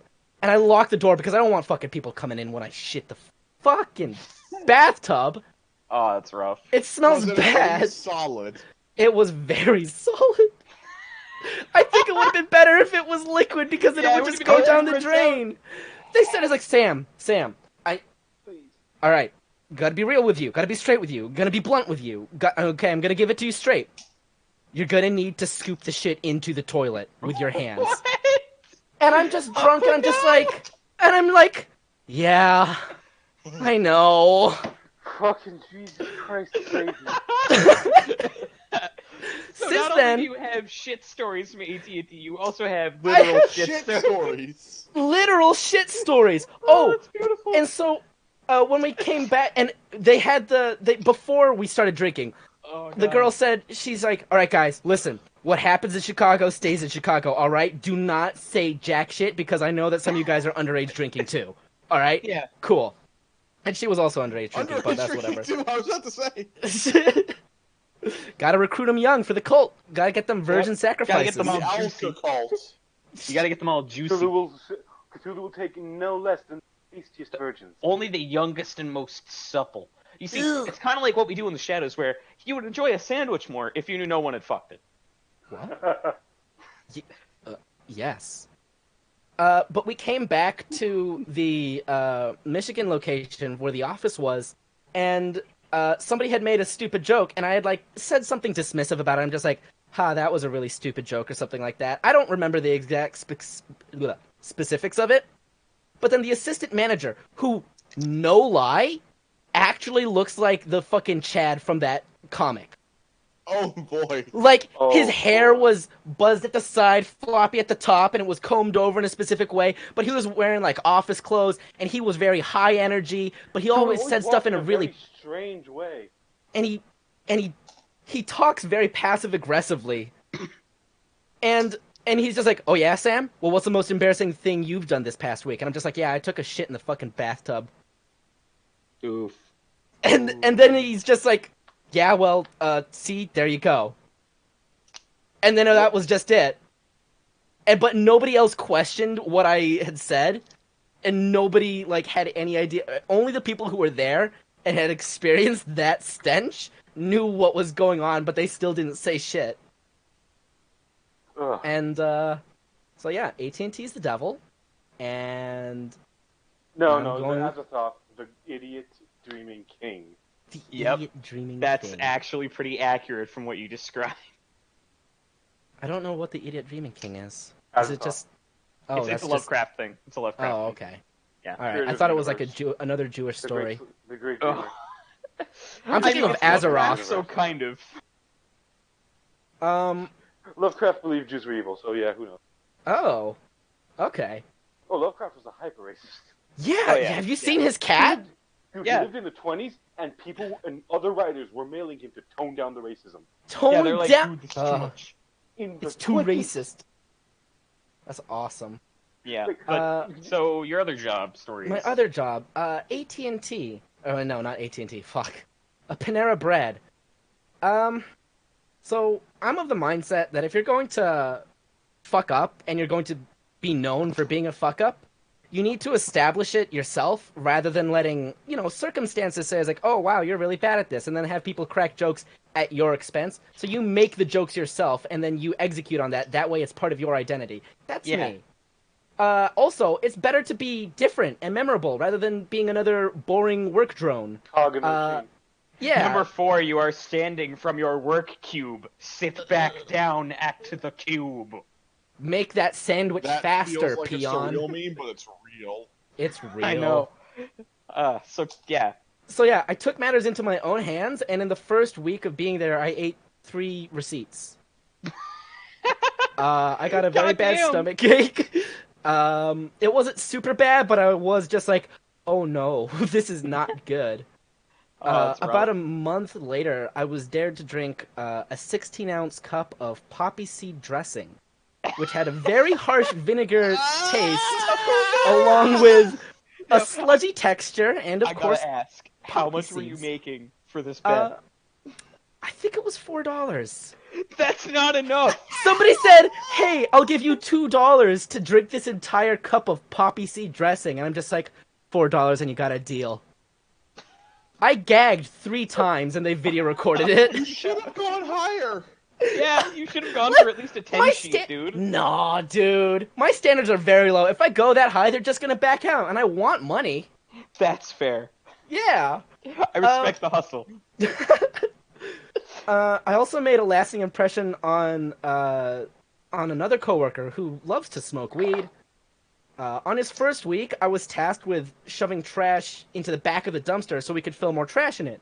So I'm on top of the dumpster with a shovel above my head like I'm on Mad Max or something like that, yelling, I am the Trash Goblin King! All bow before me in my dumpster domain! And he's taking out the trash at the exact same time, and he's just like, what the fuck, Sam? What? And he's still like... And he said recently, he's just like, I still remember when you were on top of the garbage being like the Goblin Dumpster King or something. Yeah, I still think about that from time to time. Oh, these are all beautiful. And I am also the knife fight champion of my cafe. What? I think that Okay, Ish may hold want to on. take you for one. Yeah, Ish may want to take that title, but I'm not the knife fight guy. That was Doug P. But on account of everybody else declining my challenges, I just bide my way to the top of the bracket. Okay, Okay, well, that's then, fair. I don't know why, but all I can think Yeah, of is like my like, Ish, what you should have said is, I'm not the knife fight guy. I swear to God, you get in one knife fight and you're marked for life. Yeah. And it was wonderful, and I love it, and I still love Oh, it. dude, those are all fucking bangers. They are, they're great. So yeah, it was, it's very important to me about my brand and my personal image. And if it means fucking tanking me, yes, I'll do it. I respect that. I respect that. That is hard, fucking good. Oh, that's rad. I haven't heard a slide whistle this entire time, by the way. Oh. Wait, what? Wait, what? How many? I haven't heard a single slide whistle the entire time he was talking on couch. Oh, I'm sorry. I thought you said something else. Gotcha. I can describe a bunch of my coworkers that have since quit or have been fired. I, interestingly, don't have a lot of customer stories, which, thank God, because then I would want to scream. Huh. I do, I assumed sometimes. you'd have had a lot of customers. Yeah, I same do here, have actually. a lot of customers. A lot of the time, because I'm driving on a road that's busy as hell, it gets bad. Let's see. This guy, his name is Guy. He went out to Checkers during the middle of lunch rush and made no attempt to hide his burger. He walked into the cafe with a burger in his hand and the wrapper on it still. Another time, what a dude! What a He guy. was the Burger King. Another time, he was pulling out of the parking lot, and his car was parked right next to like a corporate manager, who had come in to tell how my managers how they're doing a shit job and how to fix it. He turned too hard, and he scraped his car against a corporate manager's car. He didn't stop. He didn't get out. He didn't go into the store. He fucking drove off. A customer came in and said, "Hey, yeah, one of your delivery drivers just scraped a car and then sped off." That fucking snitch. He didn't get fired yet. Not after these two things. Okay, yeah. Yeah, yet. But That's an actual crime. Yeah, that's what. Yeah. Oh, that's beautiful. one of my other coworkers was selling his Magic card collection. It was an old Magic card collection. It had like really old ass art. And I'm just like, hey, these cards look cool. That's pretty cool that you're selling them. And Guy had offered him $10 for it. And so I came in and I said, listen, look. I noticed that Guy had offered to take those cards off of your hand for $10 the other day. He hasn't given you $10 yet, which is weird because he has cash in his pocket by the end of the day. So, how about this? I'll give you $20 if you hand the cards over right now. Mm-hmm. And so I got the cards. And then after that, I'm just like, you know what? It wasn't even really so much that I wanted the Magic cards. I just wanted to cut Guy out of the picture.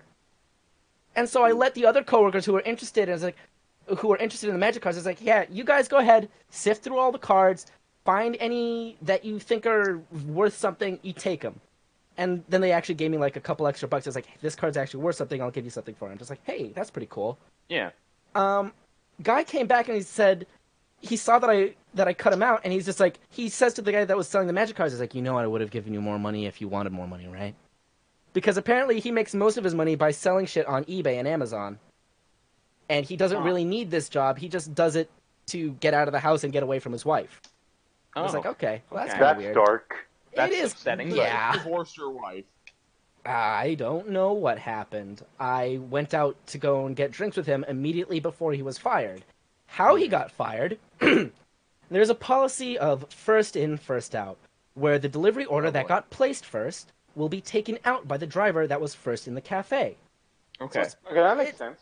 yeah, so it was like, first in, you take the first order, you get out, then the next person will do that for the next order. Blah, blah, blah. One of our high work ethic drivers who quit because, she quit, and then also her high work ethic boyfriend also quit. But at the time, she was supposed to take an order, and there was like a $10 tip on it or something crazy like that. And Guy had said, he's going to take it out of order. And Mrs. Work Ethic said, no. and they got loud, they got a bit verbal. A manager came by and said, "Is like, listen, first in, first out. Mrs. Work Ethic is going to take the order, okay? Okay." The order got made. He came by, snatched it up, drove off, and delivered the food so that he could get the $10 tip. Ooh, fuck. And then he got fired. And I assume they broke up. No, two different people. Mrs. Work Ethic had her boyfriend also came. Guy is not. Workman. Yeah, Guy is not Mr. Work Ethic. Mr. Work Ethic quit without even getting his money from tips, and just said, "This place is run like shit. It's an embarrassment. I could do a better job. I'm out." Peace. I mean, from what you've described, honestly, that is a fair thing. Yeah, and I'm just like, why do you people care so much? Please stop caring so that you could last longer. I have mastered the art of giving less fucks. The subtle art of not giving a fuck. By now. It's on my YouTube channel, Lake A Scaling. Art of the fuck. No, that's a Kama Sutra. The Kama Sutra is actually about more than that. It's a guide to romantic relationships. But that's one of the sections is about fucking. Yeah. Actually, I think it's just relationships in general. Huh? It's been a while since I've read. Really? Yeah. You fuck. That's a humble brag. That people have read the Kama Sutra. It's not exactly an obscure Look book. at this fuck It's over not here obscure. reading. Are you Being cultured? You think you're better than me just because you can read? You beat off to the art of war? This motherfucker, he read the Iliad. Oh. Yeah. To be fair though, Vague, it was with tracks by the Wu-Tang Clan in the background. Really? That is high culture. That That's is amazing. some powerful energy. It's so, rad. So, just gonna ask the room, how old were you when you found out the Wu-Tang Clan wasn't actually Asian? I was 17. When I first discovered the Wu-Tang Clan. Alright, good to know. I was 17. Wait, 17. did you guys think they were Asian? I hadn't here's the seen thing. them, nor had I actually listened to their I was music. saying, I still have not listened to any of their music, so I was just like, Their first album's rad. hey. It's really good. I am like, God. Look, you guys, Ish is just fucking seething on the other end. So anyway, Vague, Hell do you yeah, have any more stories? Keegan. I absolutely do. I'm not even halfway through the TXT doc. Oh, great. Okay. I train he can't because prepare. I'm one of the longer-lasting delivery drivers. The art of training new delivery drivers falls upon me because I honestly like training new people because I get to say, "Hey, this is really fun. This is really great. This is how you do it," and I really do have like a positive energy that I exude sometimes, and it really rubs off well on people, and they usually tend to stick around longer. Unless you're Rob the Robot, I don't believe anything that this guy told me. But I'm going to tell you how he told me anyway. He sent a Brazilian cam whore $20,000 total with the intent of making her his wife because he believes that the art of marriage is lost on this current generation. And it's he really tried to hype that up as some moral achievement on his part that he's looking for marriage. He was attempting to literally prostitute a woman. Kinda, yeah. And then she had a kid, and he was going to pay for her plane ticket to come to America and live with him. It was weird. His dad is also a millionaire secret agent who is friends with Trump. Wow. Okay. And he has 2 electronic chips in his brain, but one of them short-circuited, and he knows the serial code and listed it out one time. And his dad also just owns Microsoft. Right. And his uncle works at And his Nintendo. uncle works at Nintendo. Yeah, exactly. Yeah, Ish, my man, high five. Okay, no, I need to tell a quick 2-second thing. When I was a very young kid, I'm talking like 7 or 6, I had a kid in my class who told me his dad worked at Nintendo, but I knew that Nintendo was a Japanese company, so I just felt really bad for him. I was like, he never gets to see his dad. Oh, fuck. Oh, no. So, I actually have a story as well that spins off from that, where one of my friends that I know through work, his dad actually worked on the PS3. Ooh. Like, helped design the place. Like, whatever it is, they were like the manufacturer, they made the whatever, so his parents are rich.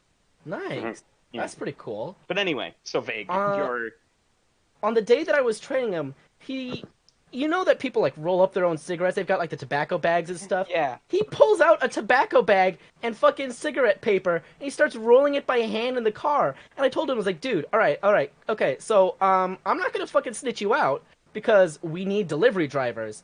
Yeah. But I'm just telling you, for future reference, you can't smoke in the car. Yeah. And I'm letting you smoke in my car right now, but just for future reference. When he quit, he just didn't come into work. And when a manager called him ask, I was like, hey man, do you even plan on coming up, or are you quitting / getting fired? He said that he was just gonna stay home and wait until he runs out of money and die. What? Oh. Yeah. So you met Alex Jones. The globalists. The dude looked like he could be holding up a homeless sign, asking for money. Oh, that's unfortunate. Oh. Yeah, with like a really messy, like sort of recently shaved beard. From what you describe, it sounds like this guy is like an actual paranoid schizophrenic. Something like that, but like he's on the positive side of paranoia where he's benefiting from it. I don't know. Is He he just though? not be able to hold down a job. I don't know. I don't know. This guy's crazy, and I just avoided talking with him whenever I could, whenever I was done training him. Understandable. I'm just like, haha, nice one, dude, and I just like half-assed every conversation. Well, that's something I did learn from my at&t job, is to just let people talk and not pay attention to what they're saying, and just let them ramble on.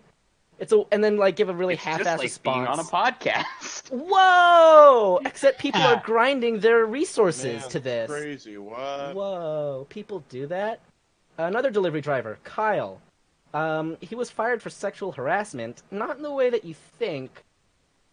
He told one of the line workers, yeah, squirt good all over that fucking sandwich. Okay, so that reminds me of something. So I've made this joke to Keegan before of like, what would $1 million but someone dirty talks you every time you eat a sandwich? Oh, like God. they're not beating off to it.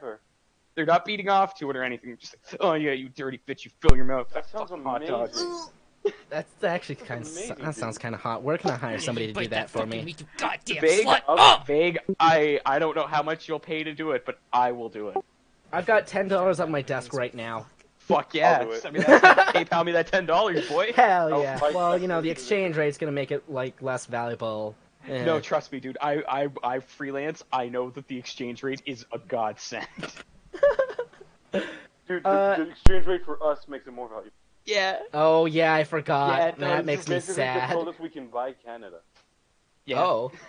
Like, Canadian money is about as worthless as Monopoly money, but I'll describe that whenever it's my turn. Gotcha.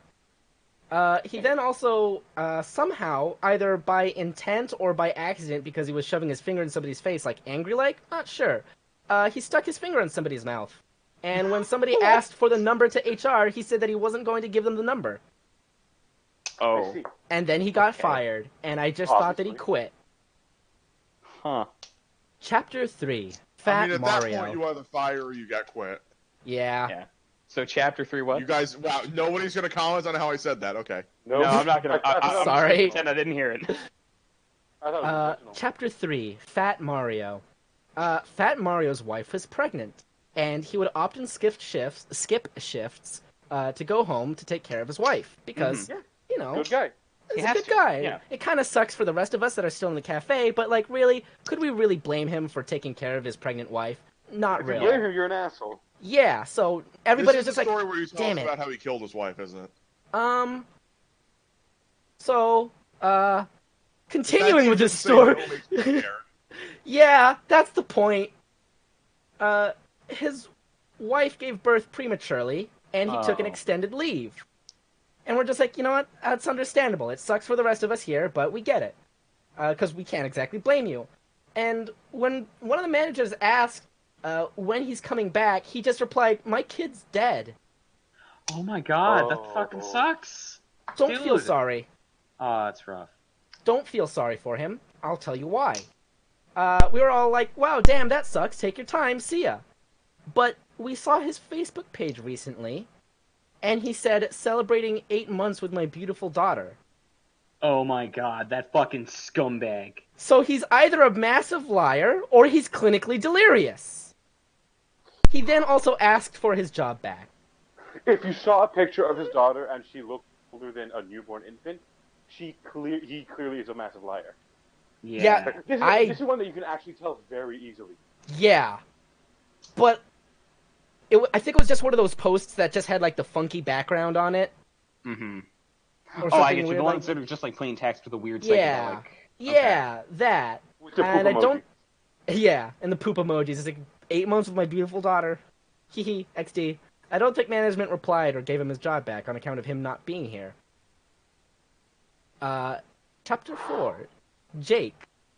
I trained Jake for 1 day, and then he got into a car accident.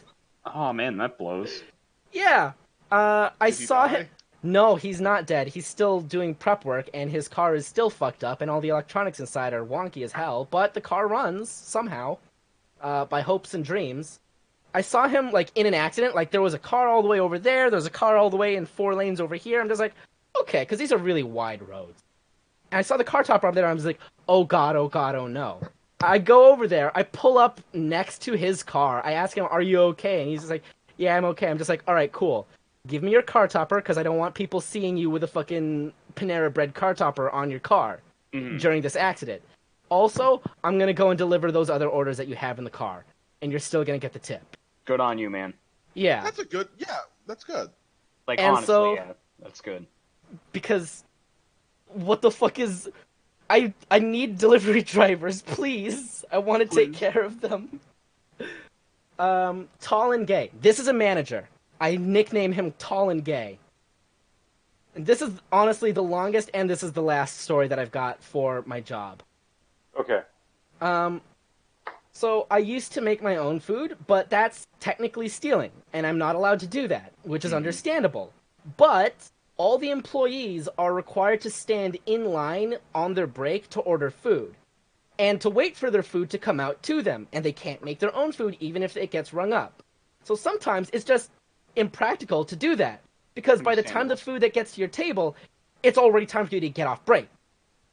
And it's that bad sometimes. So my tall gay manager told me to ring it up, and I didn't. I left change on the cashier's desk with a note of what I made. He called them love letters, and he acted like he was permitting it at the time, and I'm just like, that's really fucking gay.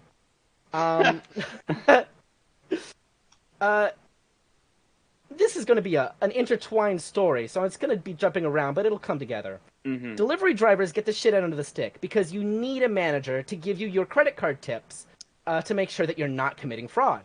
And this is called being cashed out.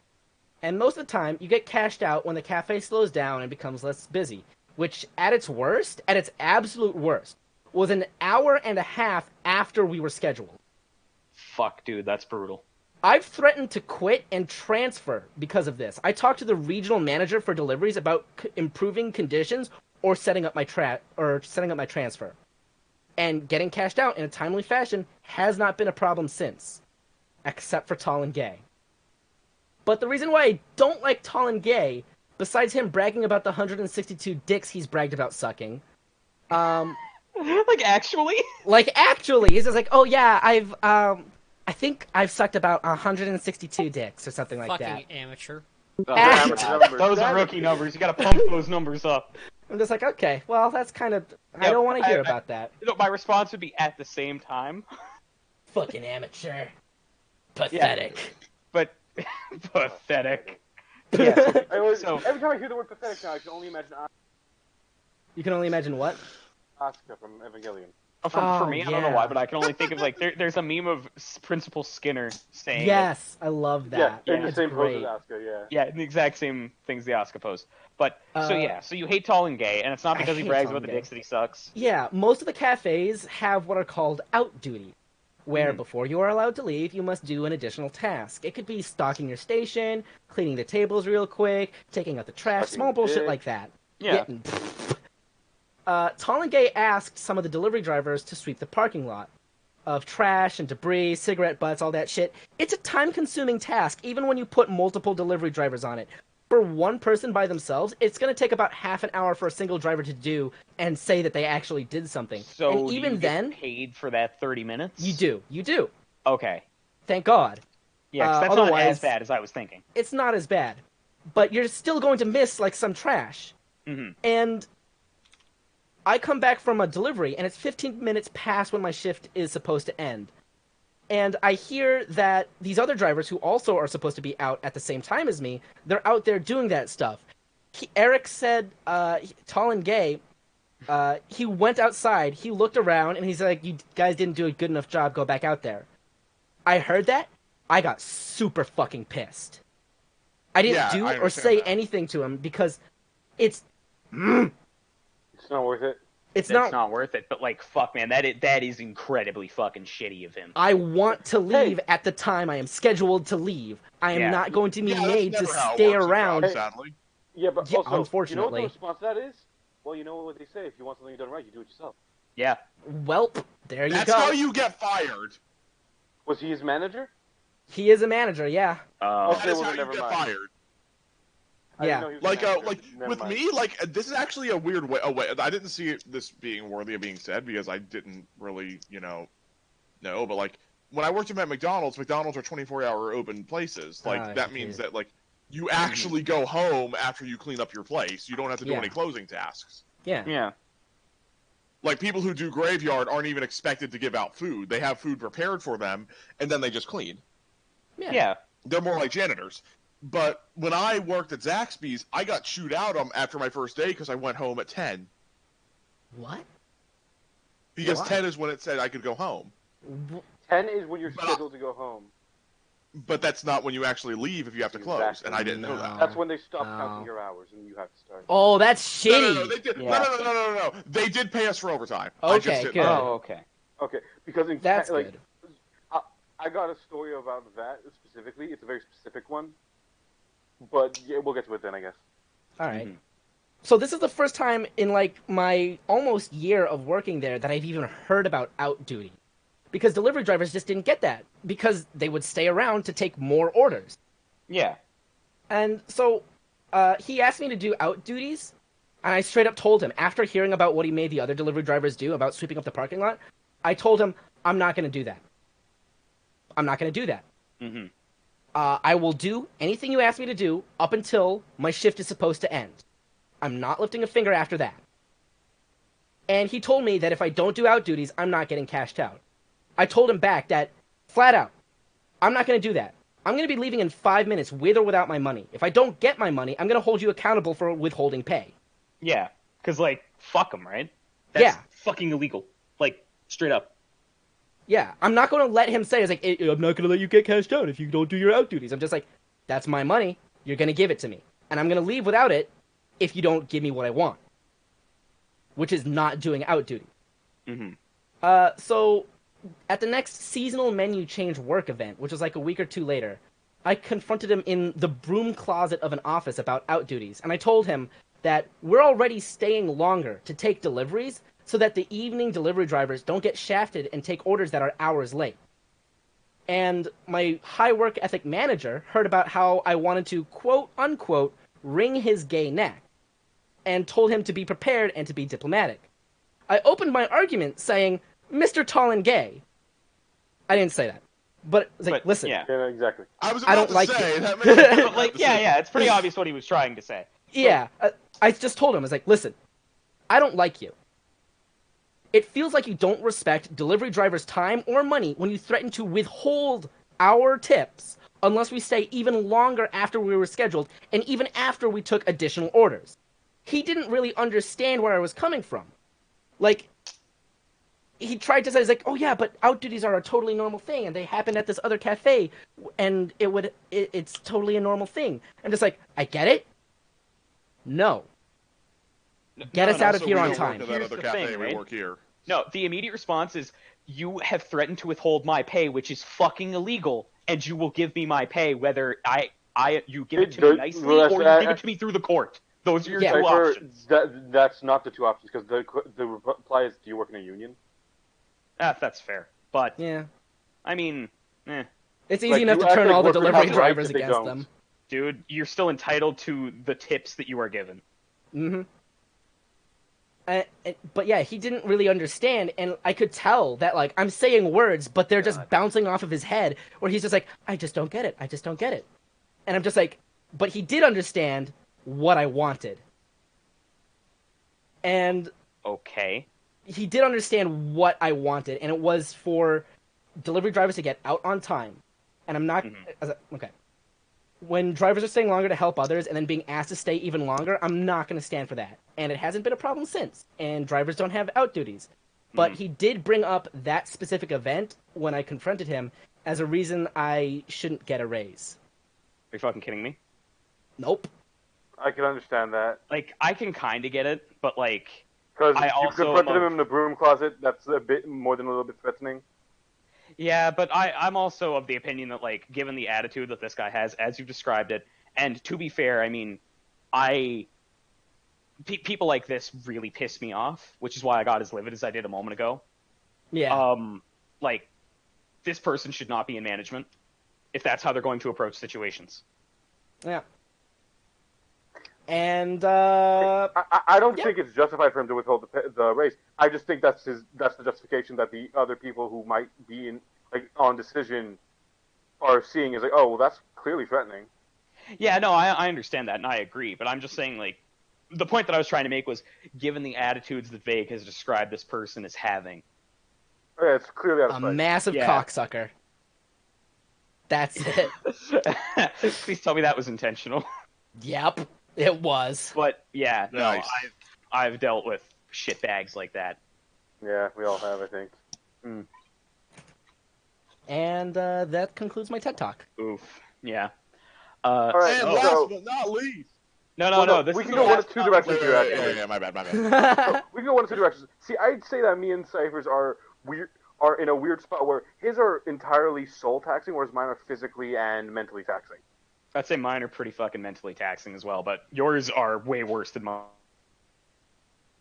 Like, that's what I'm saying. Like, yeah. Which way do we want to go? I'm fine with going first or second in this case. I have a lot, so I'd rather get mine out of the way. All right, go ahead.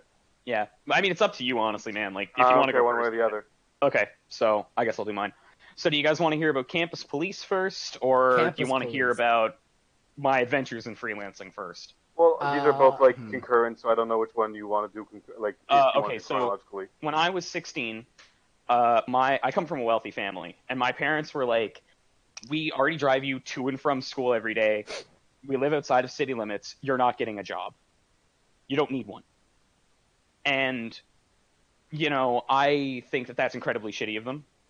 But either way, so I was lamenting about this to some friends, and they're like, "Hey, you enjoy writing. And you're good at it, so maybe you should just become a writer." And I was like, you know what? Fine. Fair enough. You know what? That's a really good piece of advice. I'll do it. So I started doing freelancing. And the first few projects that I worked on were really small time, but like the people that I worked with were fucking great. Actually, no. First, I worked in ebooks, actually. So I'm sorry, I'm a little bit jumbled because I tell these stories a lot. No problem. So I worked in ebooks, and I worked on exactly one. Now, for reference, a professional ghostwriter makes 5 cents per word USD. I was making half a cent per word USD. I worked on exactly one project in which the person gave me essentially the blurb on the back of the book and told me that she wanted, quote, Twilight, but the main guy is a werewolf and not a vampire. What? You know, I was 16 and I wanted money. So when I say that I shat out 10,000 words, I mean like it was not an impressive 10,000 words. Dear God. You could tell that I didn't Eat care. my ass 10,000, Tony Stark. Yeah, like you could tell Thanks, when you read it. You could tell when I read it that I didn't give a shit. Now, another thing that you guys know about me that most of the people listening to this, if anyone, doesn't know, is that I was also very, very ill a lot growing up. So, I got really sick, and I was supposed to do 3 different installments of 10,000 words. So I did, part of my installment, got sick, told my employer, and was like, look, I need another week. I'm really sick, and I just need the extension. So she gave it to me. And she received my sample of 3,000 words because I wasn't going to be like, hey, I'm not trying to screw you, essentially. Like, I've actually put time into this. So she said that she liked it and gave me the week. And then a week later, I handed in the rest of the work. She then proceeded to tell me that she didn't like certain things that I had done, including but not limited to the perspective of the story, which, by the way, was something that she could have easily had from a week ago, and told me that I had to basically rewrite the entire thing. And in response, I was like, okay, I'll do it, but I want you to pay me first. Like, I will do this for free, but you have to give. I want my $50. And to this day, she has not paid the invoice. So that's why I don't do ebooks anymore. That's why I don't do ebooks anymore. It's because, like, you get shit like that all the time. If I may make a suggestion, now this may sound like something that comes out of our good friend Humble Pie's mouth. Send an email monthly, but increase the number of emails for each month you aren't paid by one. That, honestly, I wish I could. Hey, that sounds exactly like something Humble would and has said. Yeah. Man, that would work.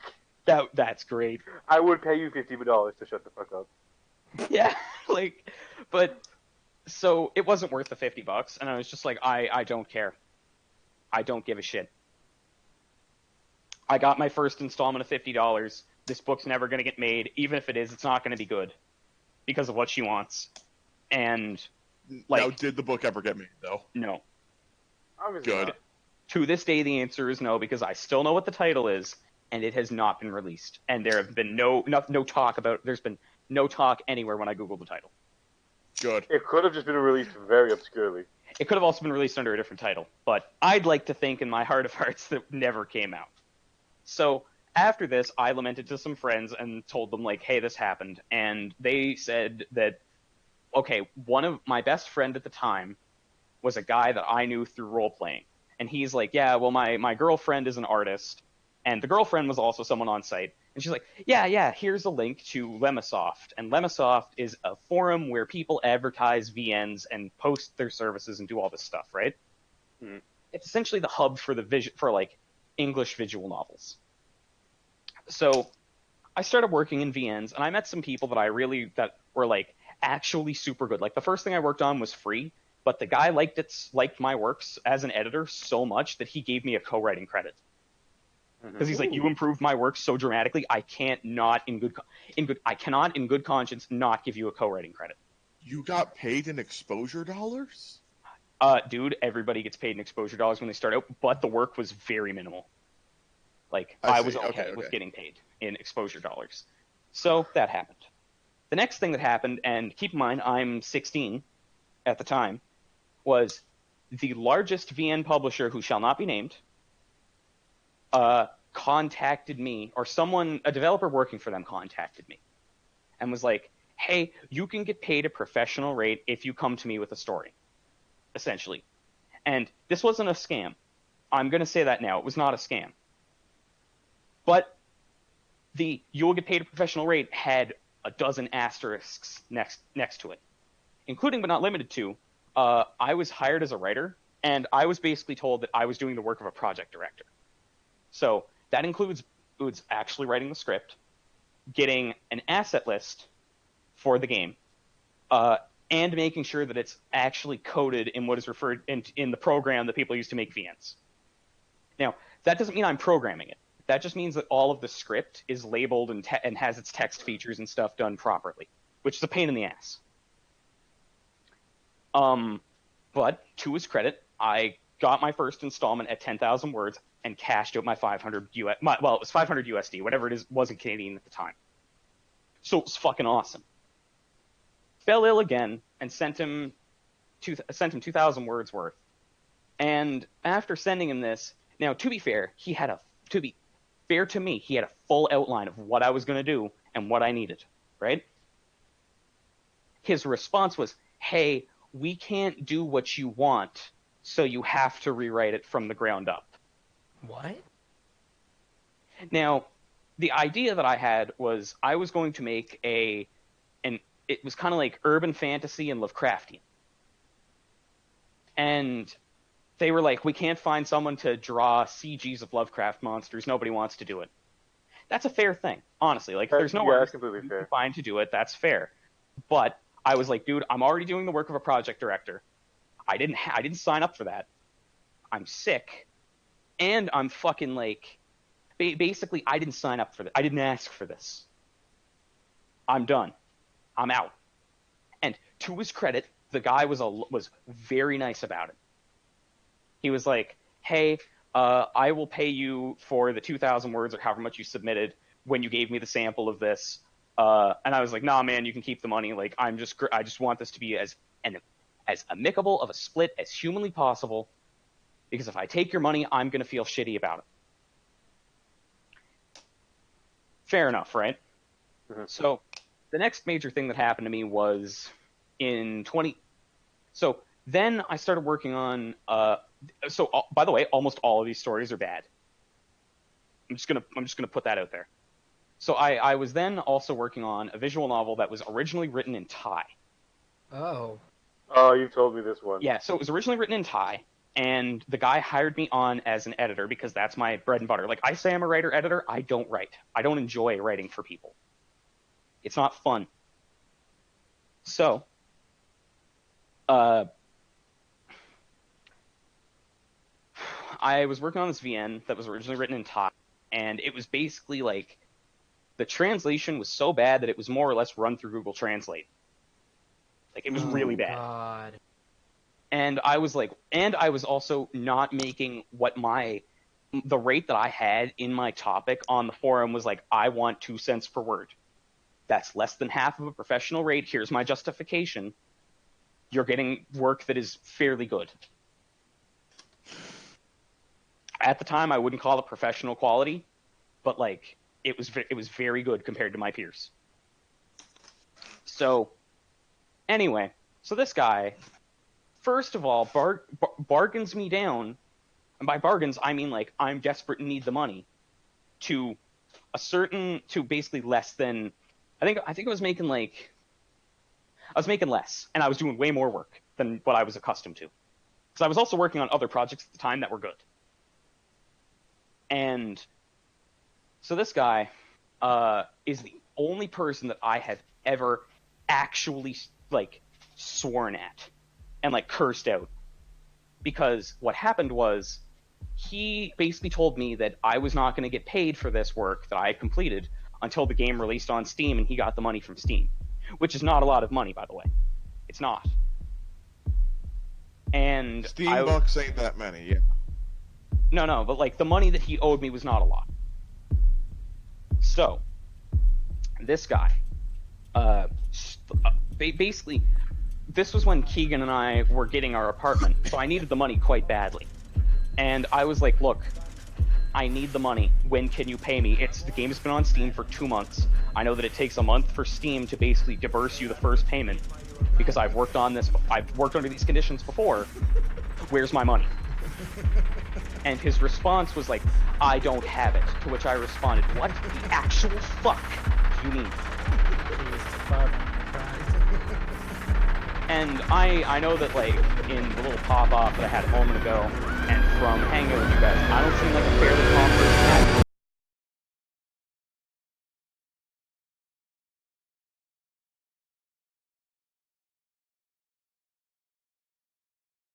Campus police. So I got hired on about a month after Keegan. And campus police was fucking awesome. Because all you had to do was stand around, sometimes babysit drunk people, sometimes be a doorman. Like, you didn't have to do anything. And the worst shift that so I was really awkward. Because, like, so when we worked hockey nationals, and this is Canada, and that's brutal. And one night I worked every hockey game. Like, in the one weekend, I worked, I think, 42 hours, which when I tell people that, they're like, oh, that's illegal. No, you're volunteering for those hours. So it's not illegal. You volunteered for them. As long as you get your government mandated breaks, doesn't matter.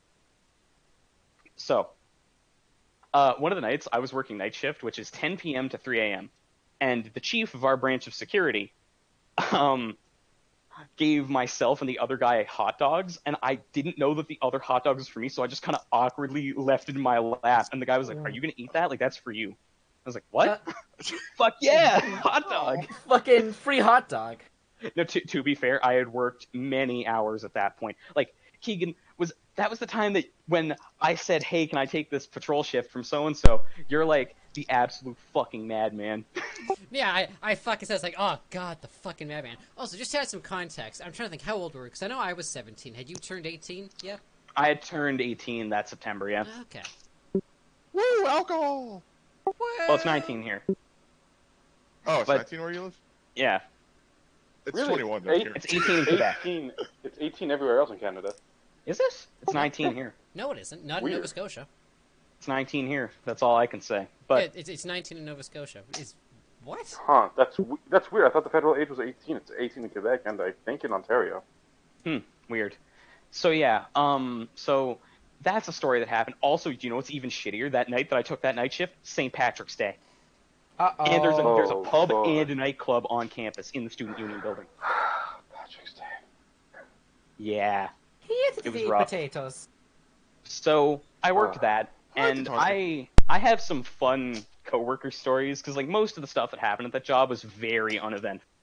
Like, my boss loved me, so I got to once I became a supervisor, I got to break every rule that we had, like Nice. all of them. But anyway, so there's this guy, and I am gonna name drop him because it's only funnier. Like for Keegan and I, it's only funny when you say his name. So there was this dude at work called Omid. And I'm not gonna name drop anybody else, but his name is Omid, and he would always just kind of fucking disappear from wherever he was posted. Yeah. I am picturing the guy from Walking Dead Season 1, Telltale. I do want to preface this. Fantastic guy. Would get he a was drink a with this wonderful guy guy. any day of the week. Salt of the earth. Like beautiful guy, nice guy. Like one time he saw us at the grocery store, he waved, he was like, "Hey guys, what's up?" And we were like, just getting groceries. I am. This other time we were on shift together, he's like, "Dude, noodles are on sale," and I was like, "Noodles are on sale at the grocery store? Fuck yeah!" What is this One Punch Man bullshit? Yeah, but like he was a cool dude. It's just that he was lazy and didn't care. And like, okay, it takes a lot to get fired from this job. This guy got fired. Who? Oh. But so once per shift, someone would come on the radio and say, "Omid, where are you?" To the point where it became a joke. He was he had one of his. My second shift was his first one, and he was late for his first shift to the point where he had to get an official strike. Damn it, Three of them were Omid. fired. Yeah, it was not great. So this guy, one time my boss was like, "Hey, I need to post you outside at this hockey game, even though you've worked outside every other shift, because this guy is working the gate right now, and I know he's gonna fuck it up." And I was like, "You know what, boss? I'm not happy about it, but I understand. Fair enough." Oh man, but he was a great guy. It's just like Omid, where are you? Became a running joke to the point where when I was a supervisor, one time I had to work. Basically, the way they structure shifts is you're working events on campus, so like hockey games, house parties, that kind of stuff. And I had to go back to the office early from a hockey game that I was working to go to my next shift. And there were some new people, so I had to get them all situated and be like, "Okay, you take your coat, you take your radio, you sign off on it on the sheet. Then when you return, you cross off or whatever, so that they know basically it's inventory." And so it was me and another one of the supervisors who always drank black tea before a shift. And another of the supervisors who was like everybody's mom, super cool guy, like wonderful dude.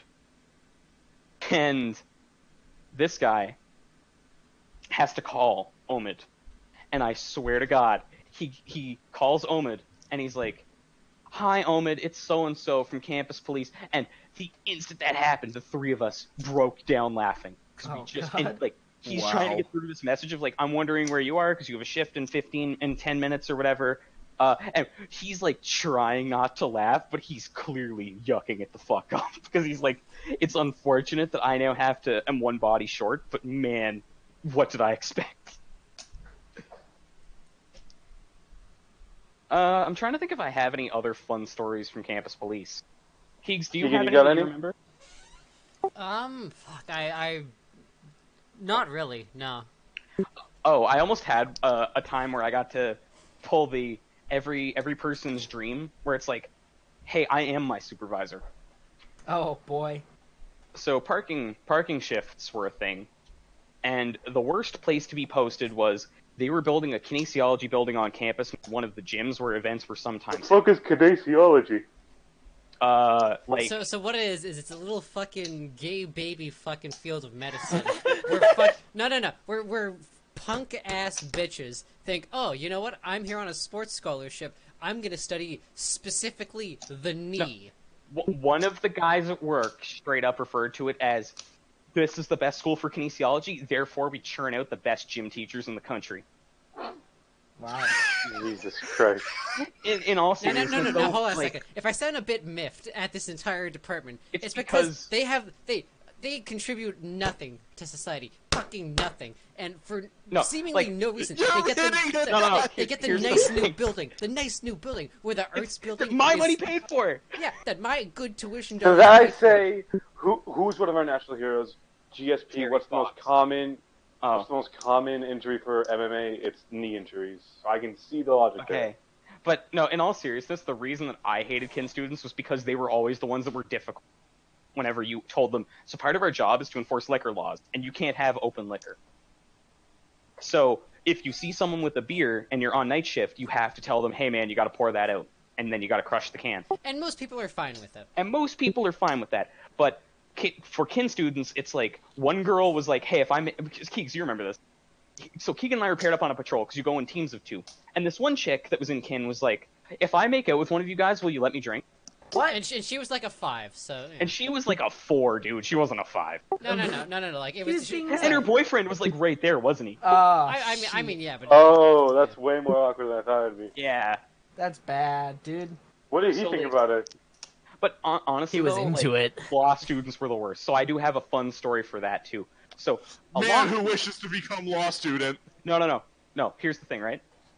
As Big Justice Boy, I'm at our university... Law students are the stereotype of, I'm here on mommy and daddy's money. And they're entitled, like, because of that. So this law student, drunk off his ass, is talking to my boss, who is the chief of our branch of security, and is like, is mouthing off to him. And not like, it starts out kind of jovial, and then it gets to, like, actual levels of uncomfortable. He's like, I could beat the fucking shit out of you, and I could get away with it. And me, who knows law, and has a functioning brain, I'm like, okay, dude, you've got like 3 other witnesses here that are going to say you beat the shit out of them, and there's cameras. What are you going to do? They can afford a better lawyer, is the answer to that, man. Now, fair enough. The actual thing is, how big is this guy? That's how you don't get away with it, is he can just punch you back. No, my boss was like shorter than me. Okay. And then he gets weirdly racist. How? Like, so my boss is a Middle Eastern dude whose family fled Iran when he was 5. Because of smart man. Iran. And smart family, rather. I have experience with this type of shit. Yeah. So my boss is like, so this guy is like, what are you, 21? What are you, Jewish? And so anyway, we de-escalate the situation. The guy goes on his merry way. And my boss is like the nicest, funniest guy I've ever met. And he's like, he said I look 21. That means I look young. And then he's like, we all laugh. And then he's like, there really is a difference between a religious Jew and an ethnic Jew.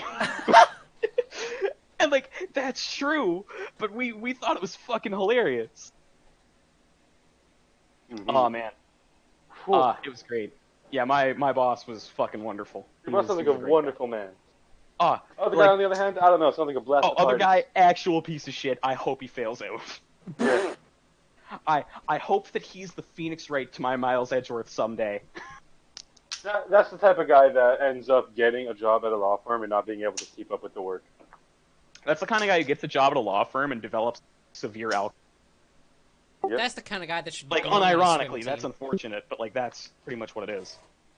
What was that, Keeks? Nothing. Swim team joke. Nothing. Move on.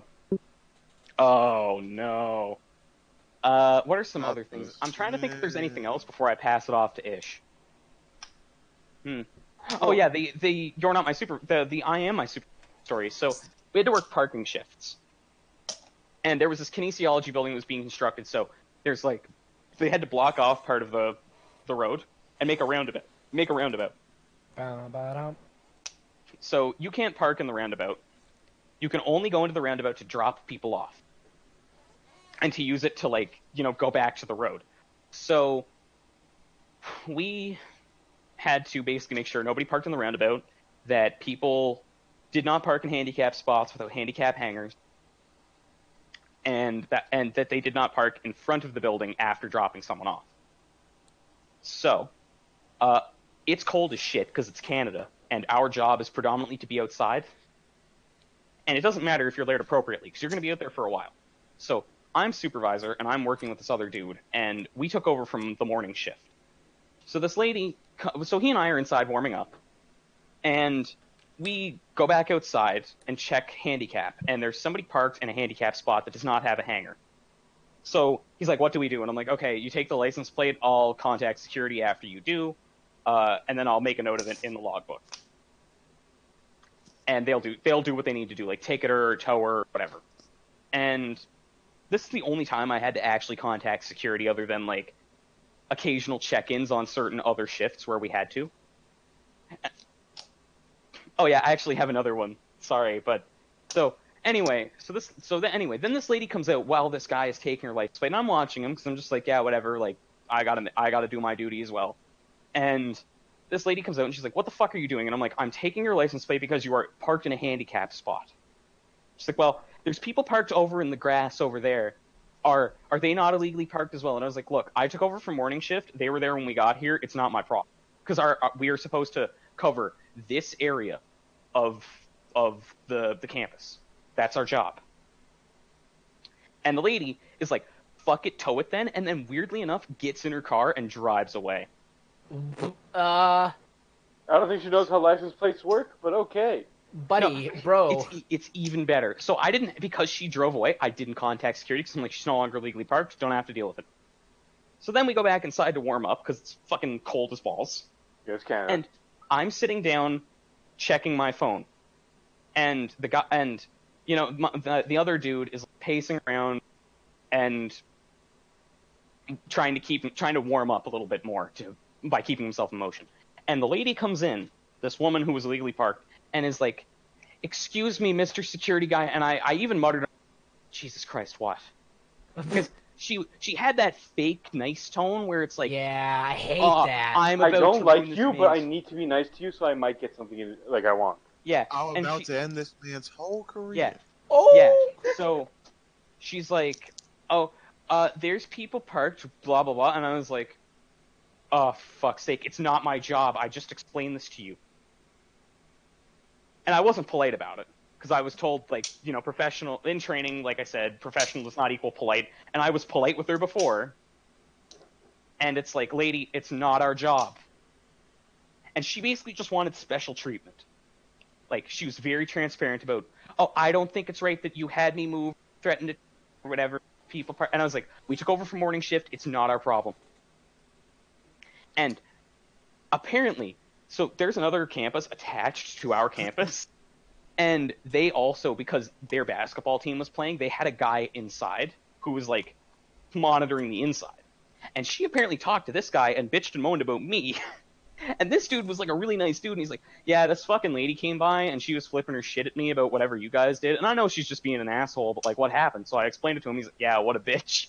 But, like, when I was like, look, lady, it's not my problem, I seriously thought she was going to be like, I want to speak to your supervisor. And in response to that, I would have literally whipped around, gone on the radio, gone, Tristan, can you come over here? Then whipped around and gone, oh, wait, I'm Tristan, I'm my supervisor. Nice. You would have turned into that one comic of let me speak to the manager. I am the manager.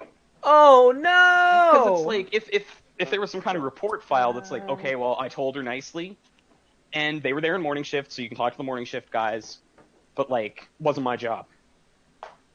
So the final story that I have is the security office guys are fucking rad, like the actual security dudes.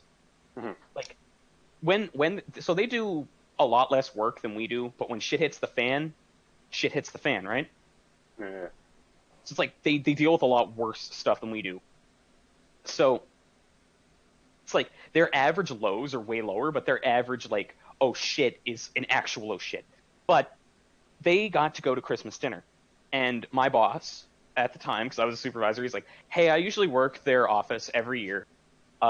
I can't today. Can you do it? And I was like, fuck yeah, I can, because I like money. And I like my boss, so of course I will. And I walked in, and I feel so bad about this. So they explained to me what I need to do. And then one of the guys is like, what don't you like? And I'm like, I just woke up an hour ago. I've kind of got resting bitch face. Is he trying to, like, see if something's wrong? And I'm like, what do you mean? He's like, what don't you like? I'm going to bring you some food. And, like, I don't like most of the stuff that comes in Christmas dinner. I don't like turkey. Not a big fan of mashed potatoes. As an Irishman, I know that's, like, fucking race traitor, right? I'm not a big fan of most vegetables, and I don't like cranberry. But I wanted to be polite. Child? I'm a very picky eater, dude. Okay. Yeah. So this guy is like, yeah, okay. I'm like, nothing, because I wanted to be polite. I'm like, I don't care. Just bring me whatever. And so they come back a little bit early, because the guy that was talking to me about this apparently has diabetes. Yeah, I couldn't eat. I have to go home to my wife in like 20 minutes anyway. So I just came back down to take over from you so that you can eat your dinner. I was like, man, you're fucking awesome. So I went into their break room, cracked open this turkey dinner, and I swear to God, I had 2 bites and then threw it in the trash because I was like, I fucking hate this food. Oh, Lord. And you didn't even offer it to anybody else? They had come back from dinner. Do you really think they're going to want it?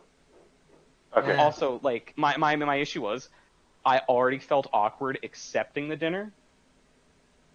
So I was like, well, if I offer them the dinner, they're going to be like, well, what don't you like? Because this dinner's basically untouched.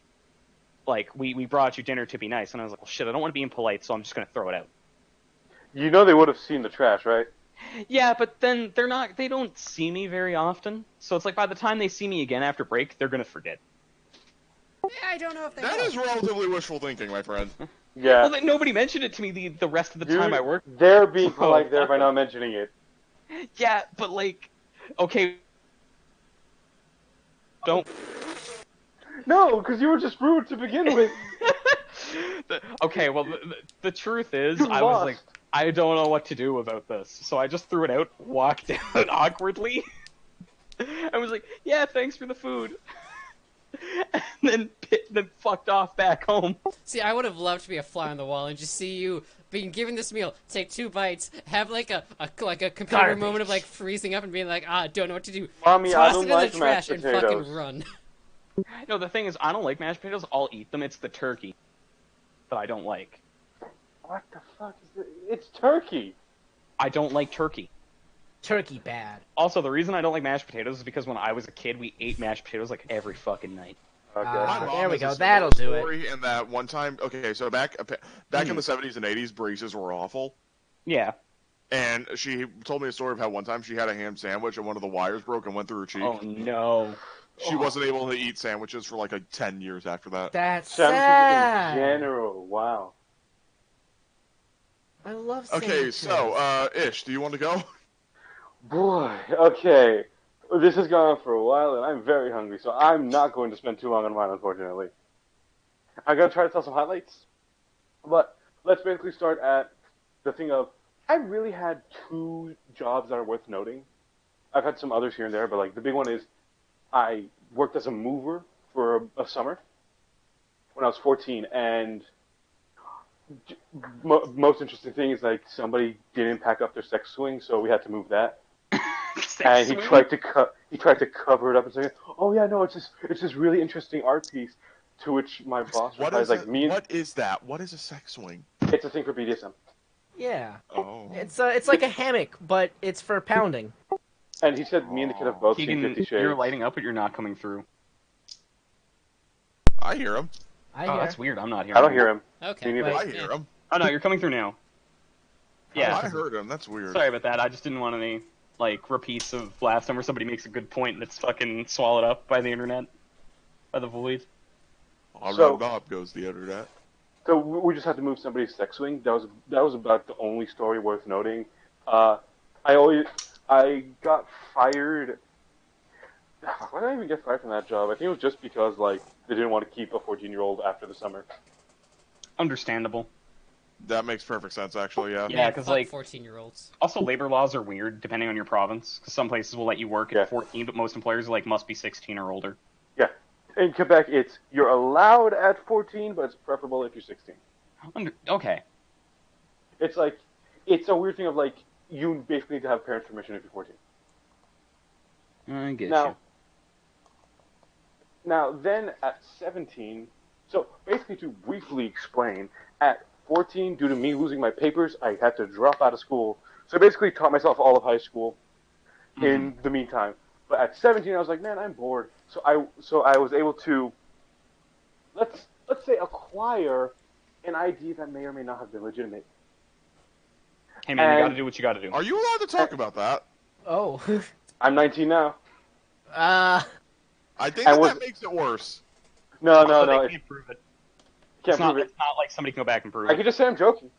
Yeah. And I was able to get into security guard classes. Mm-hmm. Ooh. And what this let me do is I got a job at the ripe age of just about to turn 18.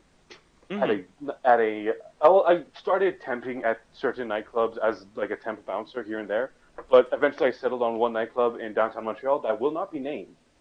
Understandable. Because like the people that work there, pretty decent people, but I'm about to say some pretty criminal shit, so I'm just gonna skirt that issue. By the way, if anyone thinks those are two contradictory statements, I grew up really poor, so they are not for me. Now, so just one quick story about when I was temping, or two rather. Boy, that gay bar opened me up to a lot of things. Oh, nice. Like being bi? No, I had already come to terms with it by then, but it really is like, okay, so this is what my type is. Oh. And I believe I've told you guys about Boris. Yes. I don't recall. You've told me, but tell the viewers. All right. So, viewers, I met the greatest man, who was a chef at a small pub that I was working security at. His name was Boris. He appeared to have run from the Soviet Union in search of better life in Canada. You said this was his exact words, right? Yes, in search of better life. I say anything that's his exact words in a Russian accent. Oh, that's great. So, this man looked like Santa Claus if Santa Claus went to the gym and got jacked. Nice.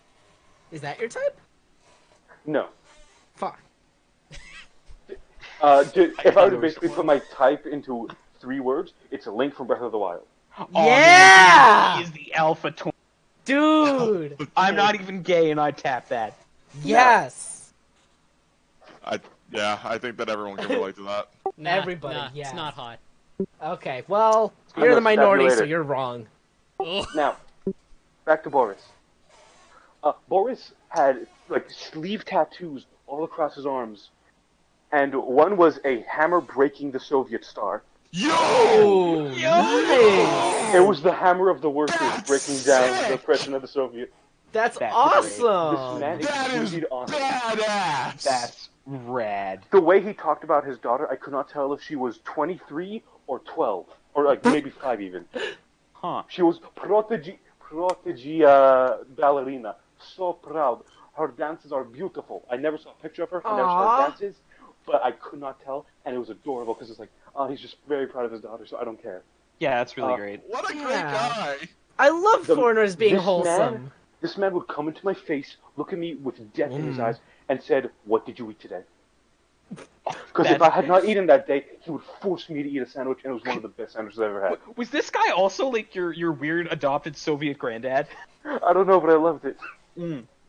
So also, you might want to rephrase. Amazing, and I actually had to ask at some point, why am I working security when this guy exists? Yeah, the guy was like a head taller than me, and I'm 6'1". Fuck. So I had to ask, like, well, why? And they were like, oh, he's a sweetheart. He wouldn't hurt a fly. He's like, I don't buy that. But that's all I have about Boris. I actually never learned a thing about him, and you know what? I wouldn't want it any other way. Mm-hmm. I love you, Boris. Mwah. Boris, good boy. Yeah. Also, when you said that he came in your face, I'm gonna need you to clarify that. He would get his face close to my face, and then he would Okay. smooch. There, you happy? And then there we go. That's nice. Adorable. Now, as for the club I worked at for a year and a fucking half, so you guys might have heard me die a little inside when Cipher mentioned St. Patty's. I worked 2 St. Patty's and 1 Halloween. Those are the worst days of the year. Because St. Patrick's Day is a bunch of white kids coming to a bar and saying, let's get fucking blitzed while dressed in green. Now, the first time, I did not know I was also supposed to be wearing green. Oof. My fellow... How many people pinched you? A lot tried. A lot. I almost broke 1 finger. Nice! Because I was not familiar with this tradition. Understandable. So I personally find that funny. Someone had to come to me and explain what was going on. And now, here's the thing. You guys say pinch. When they get really drunk, it turns from pinch into punch. Oh, what? Are they also dyslexic? I guess. So, a lot of fights broke out that night because it's St. Patty's. Now, Halloween. People seem to think that if you're wearing a costume, you just can't get arrested for anything. Yeah. So sort of like those people at animals. cons who think that wearing Deadpool costumes make them above the law. Or that Exactly. clown shit that happened a few years back. Well, they didn't do anything. They just stood really creepily. That's arrestable. That's probable cause in my books. So, no, that's probably... No, that is, if you punch them, you get away with self-defense. Mm-hmm. Even if they weren't going to do anything. Creepy-ass clown. Yeah, fuck those guys. So, Halloween was always a fun time. Because you just had, like... Oh my god, Halloween was the worst day I've ever worked there. I am so glad I didn't have to work the second one. Halloween was when the second time somebody threatened to stab me there. There were 3 times. I've been threatened to be stabbed 4 times in my life. 3 of them was when I worked there. So, I'm going to get into those a bit later. But let's start at the beginning. At the beginning, I was just working like, a few nights a week, just coming in, getting paid a bit, leaving. I didn't really know anybody yet. And then I want to say on like my second week, a fight breaks out. I solved this fight rather quickly. No one gets too badly hurt. You solved the fight. By that I mean I get one. I'm choking one guy and I have the other guy just in a corner, kind of hurt. Hell yeah! But everyone's gonna be fine the next morning if they're a little sore. So, fight solved. I just really appreciate the phrasing of solve. Well, I mean, my job was to stop people from getting seriously hurt, or too badly hurt. So, during this, one of the guys said, I'm gonna stab you, bitch. Wow, that's not good. Don't do that. That's a bad phrase to say to a person who, So, then I legally decked him in the allowed to hurt you schnoz. very badly. Yes. And then I decked him in the schnoz, as one does. Good job, Goku. And then the other guy just thinks this is a good opportunity to try to rush the bouncer. Why? I don't know. So I just get around him and just get him in a triangle hole.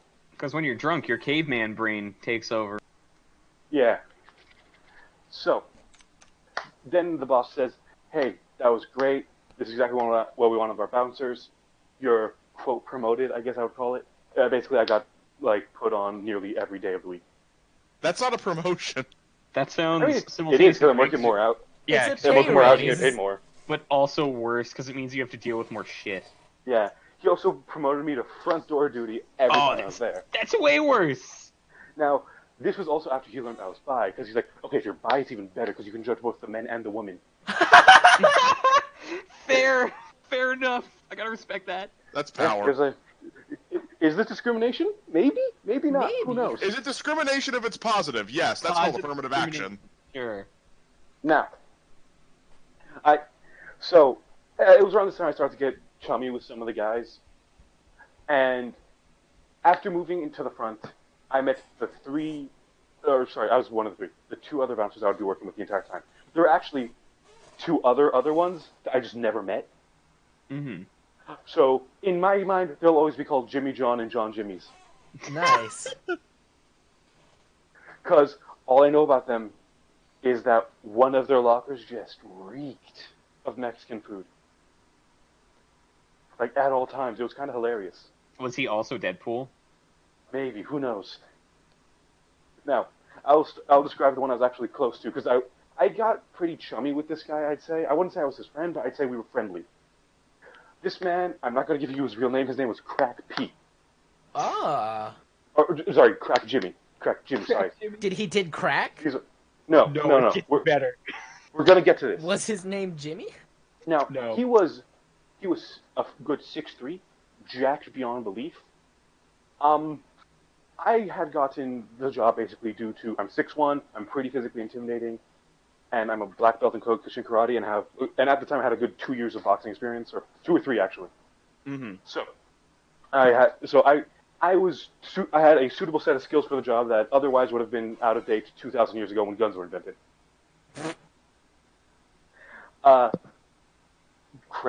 Jimmy didn't need none of that. I saw this man once lift a man with one hand. Oh my god. And I was just kind of impressed. Hell yeah. I didn't even know what happened. Like, I can pretty easily lift a guy with 2 hands. This guy was just doing it with no problem with one hand. This man looked like he should have been the body double for Darth Vader. Nice. That's badass. Yeah. That's rad.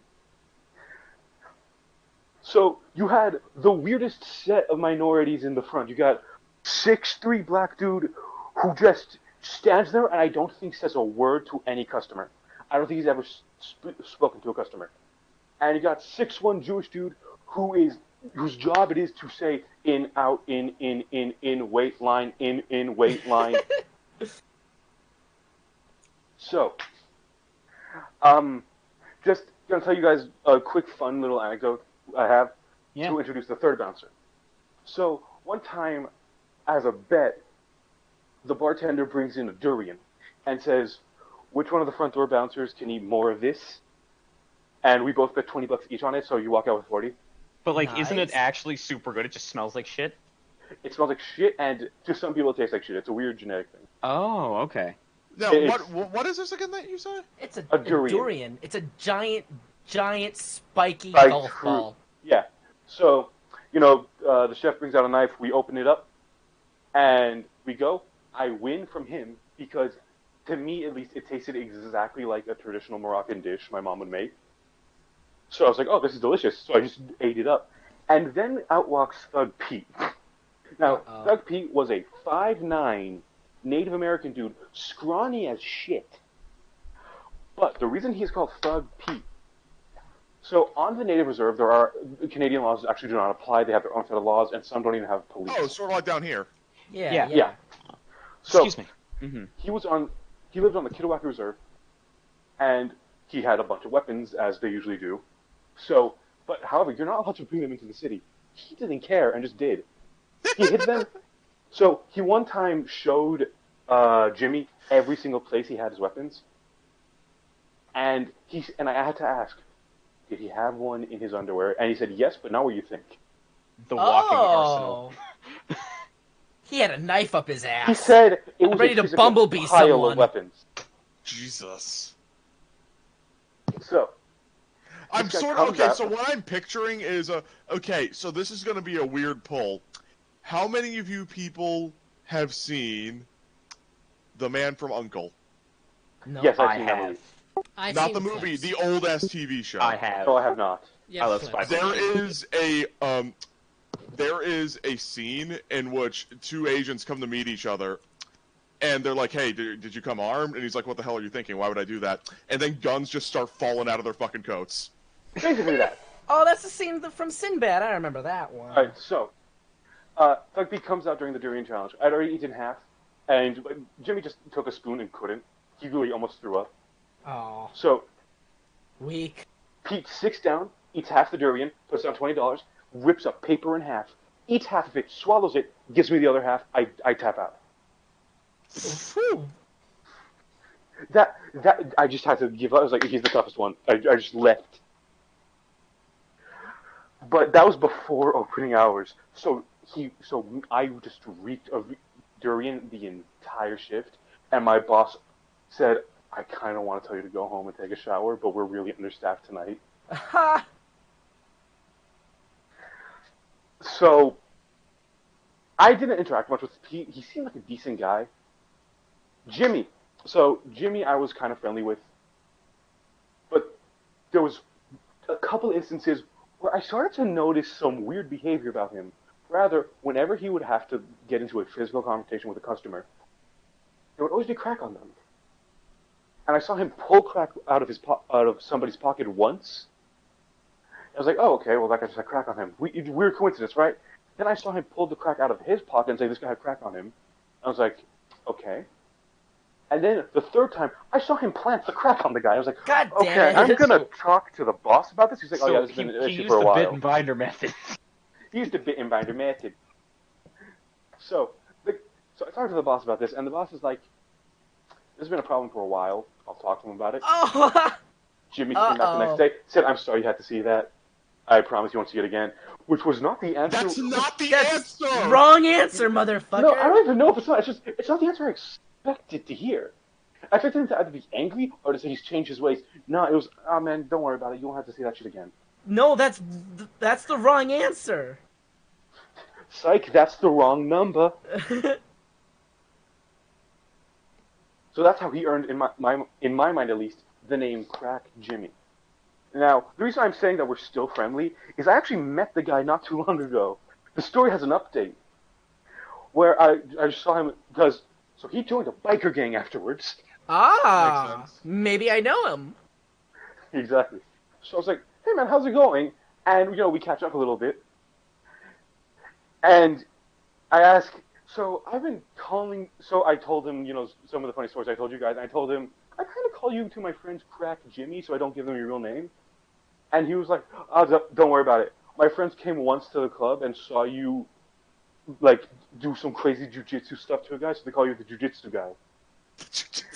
And I was kind of offended. It's like, I don't do jujitsu. Jujitsu. Because it's a Jew. No. Because I don't do jujitsu. Fuck you. No, karate. But they thought you're cool. Yeah. I put that guy into a starter. right. I said I was almost offended. Now. Yeah. So I just caught up with him, had a great time.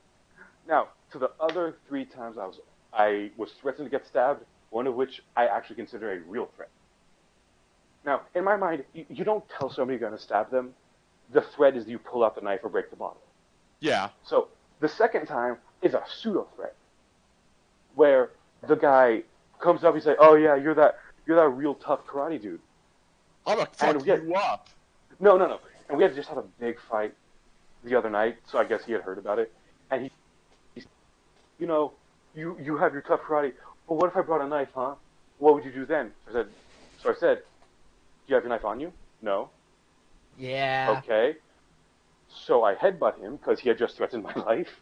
I've heard that exact same story from a karate instructor. It's like, oh, well, what are you gonna do if you got a gun? Well, I was like, do you have a gun on you right now? I was like, well, then it doesn't fucking matter. You don't have your gun on you right now. Yeah. I always have my karate with me, so I headbutt him. I always have my karate with me. Please. I never leave the house without it. Put that one in. So I broke his nose. The guy's, reeling in pain. Says, "I'm gonna get my knife and come back."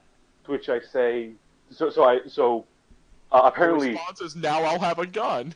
No. The response was, Jimmy comes out and says, "I recorded the whole thing. I have your face on camera, and I've already called the police." Crack Jimmy's a stand-up guy, despite the Good big job, guy. Jimmy's Jimmy. a great guy. Despite the crack, yeah. Despite the crack. Also, Hype wants to theorize that he is a crack user. I say no, the guy was way too jacked to be A crack user, you make it sound like it's a stand. Yeah, exactly. No, the guy was not a crackhead because he was too jacked to be a crackhead. Like, you can tell when somebody's on crack.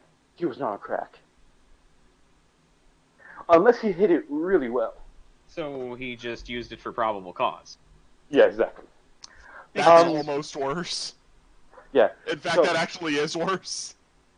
Yeah, exactly. So, he had exclusively planting crack, you see. Planting crack? You make it sound like it's just a plant that he's gonna grow. Crack on, apply directly to the forehead. This is my Crack herbal on crack. the crack. Crack off. So Kraken! I've underestimated the strength of my crackers. Oh, God. So, the amount of times... So, this is why I'll always say women are so much more mean than men. Is because they will just do anything to get back on you for some petty shit. So, I counted... It appears as if you've been browsing brain cells. oh, no. I mean, he's not wrong. No. Men will escalate that shit to a fist fight, but get over it. Women, no, they're gonna, like, cut that knife deep. It's like 9 times out of 10, if it goes to fisticuffs, men will do the fisticuffs, and that's it. 9 times out of 10. Like, I have a story about this where when I was at aviation camp, I got into a fist fight with another kid, and while we were waiting to be basically spoken to by, like, the head of the camp or whatever, he and I made up, and, like, when I went in, I was like, yeah, we just made up, but we were waiting for you to be done with whatever you were doing. Yeah. Like, you can call him in, he'll say that it's cool, and then we'll go on our merry way. Like, we apologize for what happened. The way I describe it is men are angry, women are spiteful. Yeah, that's fair. I think that's a fair thing. Yeah. So, I would get called in, I think, once a month to the women's bathroom, and very rarely was for a legitimate reason. Like, one time, a small fire actually broke out in there, so I actually had to escort people out of the club. It was, I think, the only time I actually ever had to use the training I got for in case of a fire. Huh, okay. Yeah. Good that you had it, though. Stop, drop, and roll. Like, everybody, just stay inside, just do the new dance. Stop, drop, and roll. I don't know why, but all I can picture is Ish just like looking at the fire, going, "Huh, I'm prepared for this." And then you get on the floor and you stop, drop, and roll. No, I walk into it's the scene from Community. Like, whoa. Yeah. I'm holding 2 pizzas all of a sudden. Yeah, even better. So, but most of the time it was, this girl's a bitch. I'm gonna get the bouncers to come and look at her while she's taking a shit, which is never fun. How does that get back at anyone? It's real embarrassing for her. It's more embarrassing for me. Yeah. So, I started to say, if you have a problem, so after there was one time where there was actually some lady doing a ton of coke in the bathroom, and as I was like dragging her away from her coke, some random lady just comes in, I just want to have a nice night, and walks out. Oh, that's shitty. There's something that always cracks me up about that. It's just like, I love just wacky hijinks. I just wanted a sandwich. Yeah. Just wanted a bagel. All I wanted was a Pepsi. So, but for the most part, it was just random petty bullshit. It's like, oh, this girl was fucking my boyfriend. I'm gonna get somebody to catch them doing it. It's like, just do it yourself. So it became a thing of, I actually talked about, like, can we institute a policy? If there is a problem in the room, can you please take it to the female bartenders? Yeah, because that's way more fair, because it's less awkward for the girls, and it's less awkward for you. Yeah. And, like, they don't have to, like, stop all the traffic of the club and go in. Because it was my job to make sure that there was a healthy flow of people in and out of the club. Mm-hmm. Yeah, that's just messing with your job now. That's messing with my job. It's messing with the woman who's just trying to take a dump. I'm sure it's somehow messing with the janitor. Man, that guy had a rough job, because I saw some of the shit. Like, I would occasionally go to the bathroom there, and I saw some of the shit people were doing there. Oh, no. I once saw, what I can only describe is the most confusing accident I've ever seen. Somebody shat in a urinal. Oh, they left a mud monkey. We've done it, boys. We've hit all of the bathroom appliances. Have we hit a sink? Have we done a sink? Oh, No. Fuck. Ah, damn. So, I once walked into the sink, and there was a shit ton of blood, and I didn't want to question it, so I just walked out. And I later asked the guy, he's like, oh no, it was just red vomit for some reason. Oh, That sounds like someone should go to the hospital. Yeah, That's probably worse. I hope he margaritas, did. was gonna be honest. Oh, yeah, it could have just been be some like Bloody Caesars. Yeah, any number of He cocktails. said it was, quote, just red vomit. So I assume it was legitimately he drank a lot of red shit. Yeah, honestly. I was like, man, I felt so sorry for that guy. Like, I always would make sure that, like, me and the other bouncers, at least, I don't know if the bartender and the chef did this, we would at least give a small portion of our tips, or split of the tips, to the janitor, because I think he had the roughest job there. That's good. And I think we all know how tips split up work, but in case our viewers don't, the bartender gets the tips because no one tips anybody else. Mm-hmm. And we pool it together at the end of the night and split it evenly for those who worked, depending on... Sometimes we, lean it one way or the other. Oh, I have a tip story. Shit. Okay, continue. Is it that you don't fucking tip? No, but I don't. But, no, it's not that. It's the story I told. Fuck you, Cipher. Fuck you, Tristan. Wow, you brought out the real name. You'd like to, wouldn't you, Ish? No, I wouldn't. I have standards, you see. Yeah, he's into those twink boys, not those lard asses. If it's any consolation, oh my! If I was a gay man or... That's a pop-off! I'm sorry! Cool. I didn't mean it! I was going to stop it there, because I didn't want it to turn into the conversation from Reservoir Dogs. Oh, fuck. But, yeah, so... What I was going to say is... tip story. Yeah, so my tip story is... the first time I worked as a supervisor was at a wine tasting. So... Classy. All the alumni came in and, they had this wine tasting, and there's two very minor stories. So the first one is they get really drunk, and they eat poutine. They had a poutine bar where you made your own poutine. It was fucking rad. And the guy that was my subordinate, the only other person working the shift, was on his break, and he's like, hey, Tristan, they're offering me food. Can I have some? And I was like, dude, if you offer food, if you are offered food explicitly, you would be an idiot not to take it. Even if it's against the rules, I'm not going to tell on you.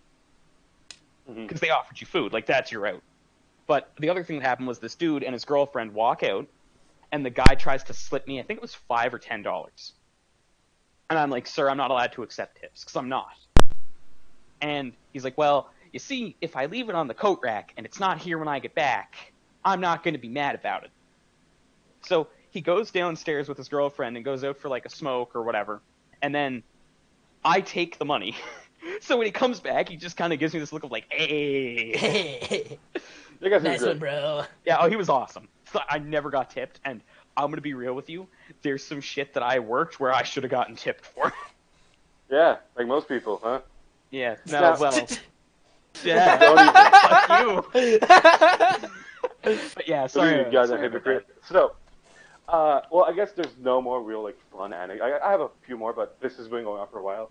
Mm-hmm. So I guess I'll wrap it up with the reason I quit and the finale of the last time I almost got stabbed. Oh. This was the time that somebody actually brought out something. Mm-hmm. So was it a knife? No. We were in a club, dude. You can guess what it was. Of course. Was it a gun? It was a broken beer bottle. Yes, I was going to get stabbed with a gun. You fixed bayonet, you see. Back in the early 1900s, they did make pistols with bayonets. I said, he affixed bayonet, you see. Specifically for the French Mafia, by the way. I was going to make a crack about how Squall Leonhardt came to this club with his gun blade. Okay.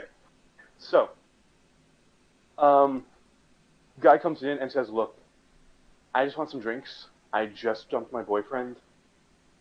He didn't seem very stable after it. Here's a picture of him, just a warning. And then we see the boyfriend come, and this was against my better judgment. He comes, and he's acting very calm. I just want to talk to him. I'm not going to do anything. Please. That is a sign that someone is going to do something. Yeah. You know what? Well, this is where I learned. So, yeah, I probably did not listen to it. I look at Jimmy, and Jimmy agrees to let the guy.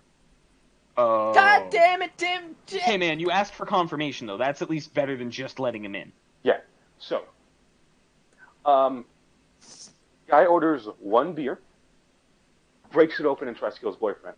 I hear all the commotion, I run in, I see this. Guy decides, hey, I should probably take out the big guy before I stab my boyfriend. Mm-hmm. What? So, I remembered one last thing from my security guard training. It's basically how to buck somebody's ear in, which is basically whack somebody between the ears.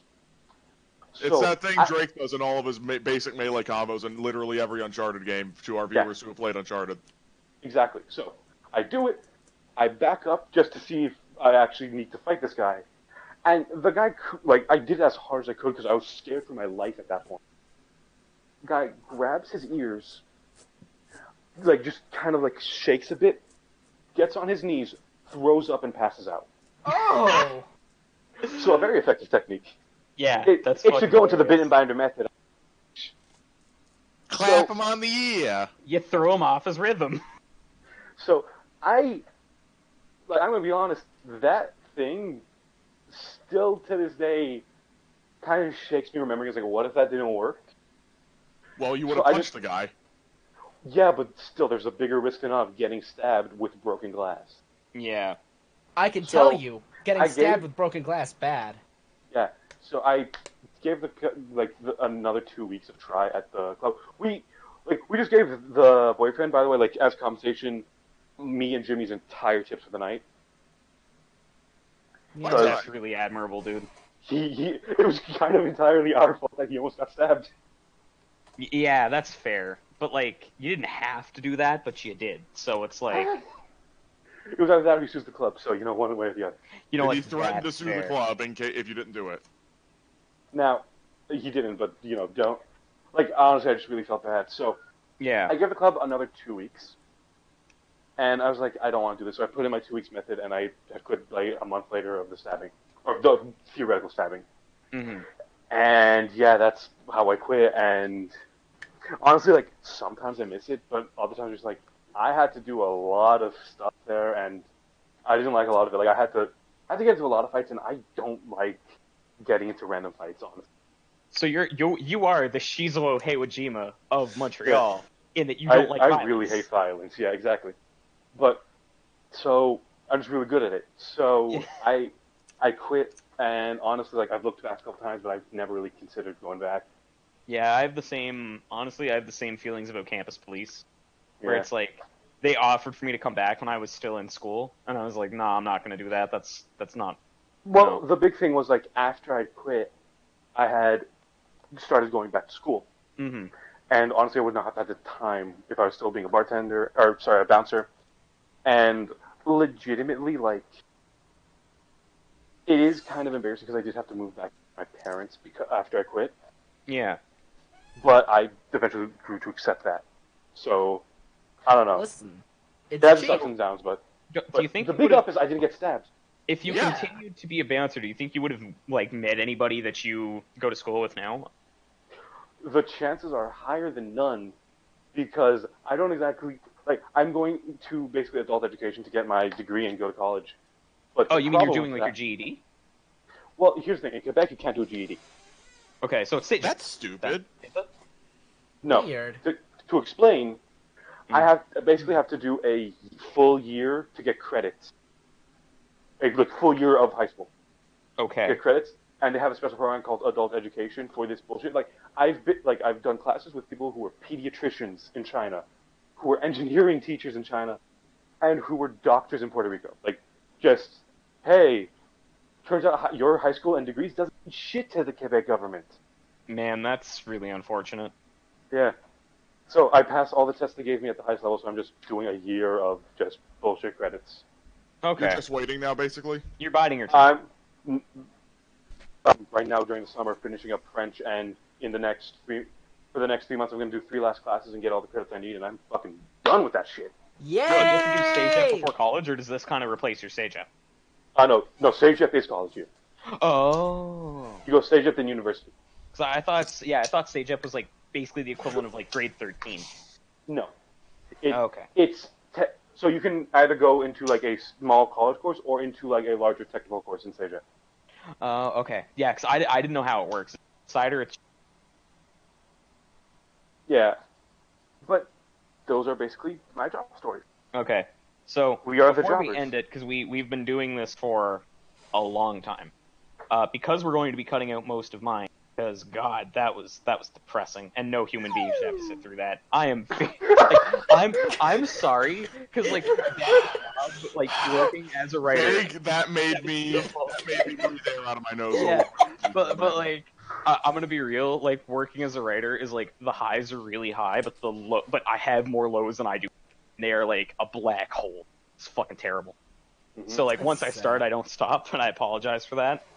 It's fine. I forgive but you. So because we're going to be cutting it, I do think that we should do questions and then Vague's plugs and then end it. Oh, if that's all right. So what do we have for questions today, Ish? All right. So for questions, we got one from the Giant Beastcast, which is an oldie but a goodie, and I've brought it up to people in the past, but just want to bring it up on the podcast.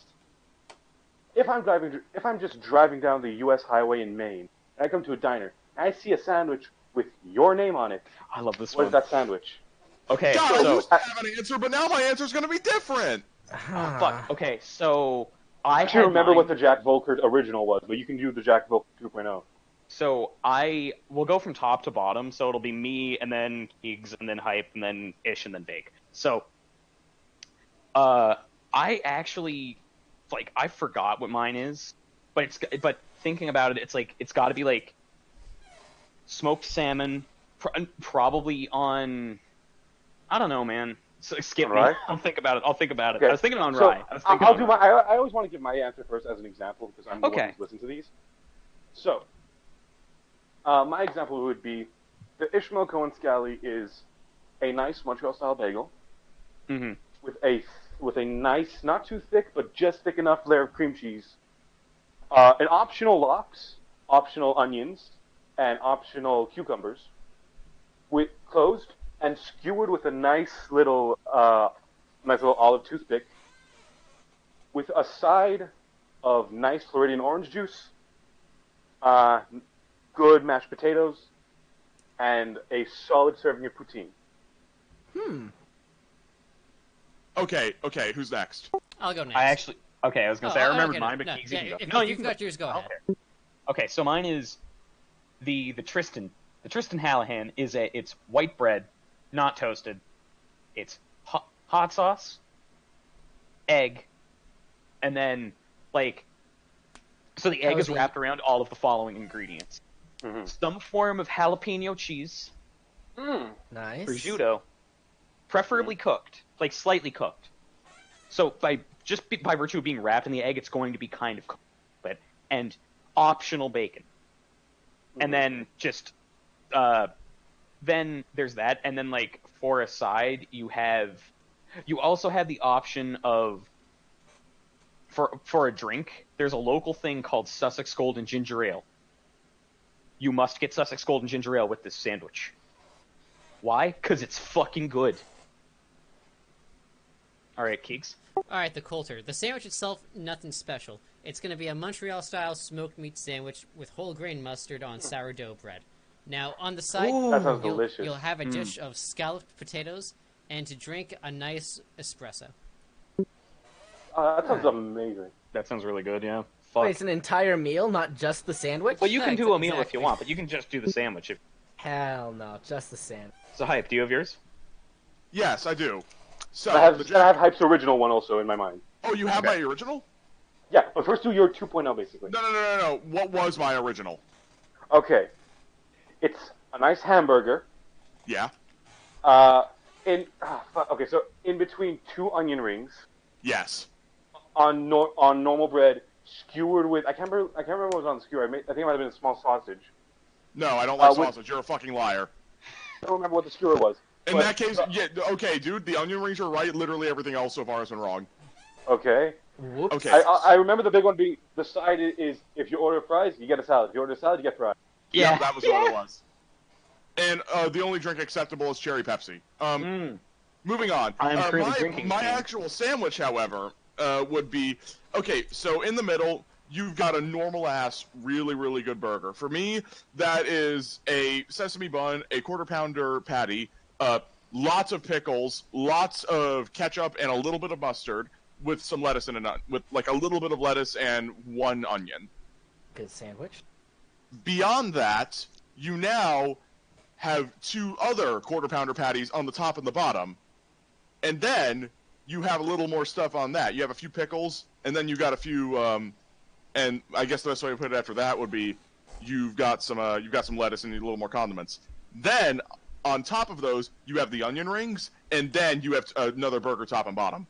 Yeah, I remember being like onion ring burger.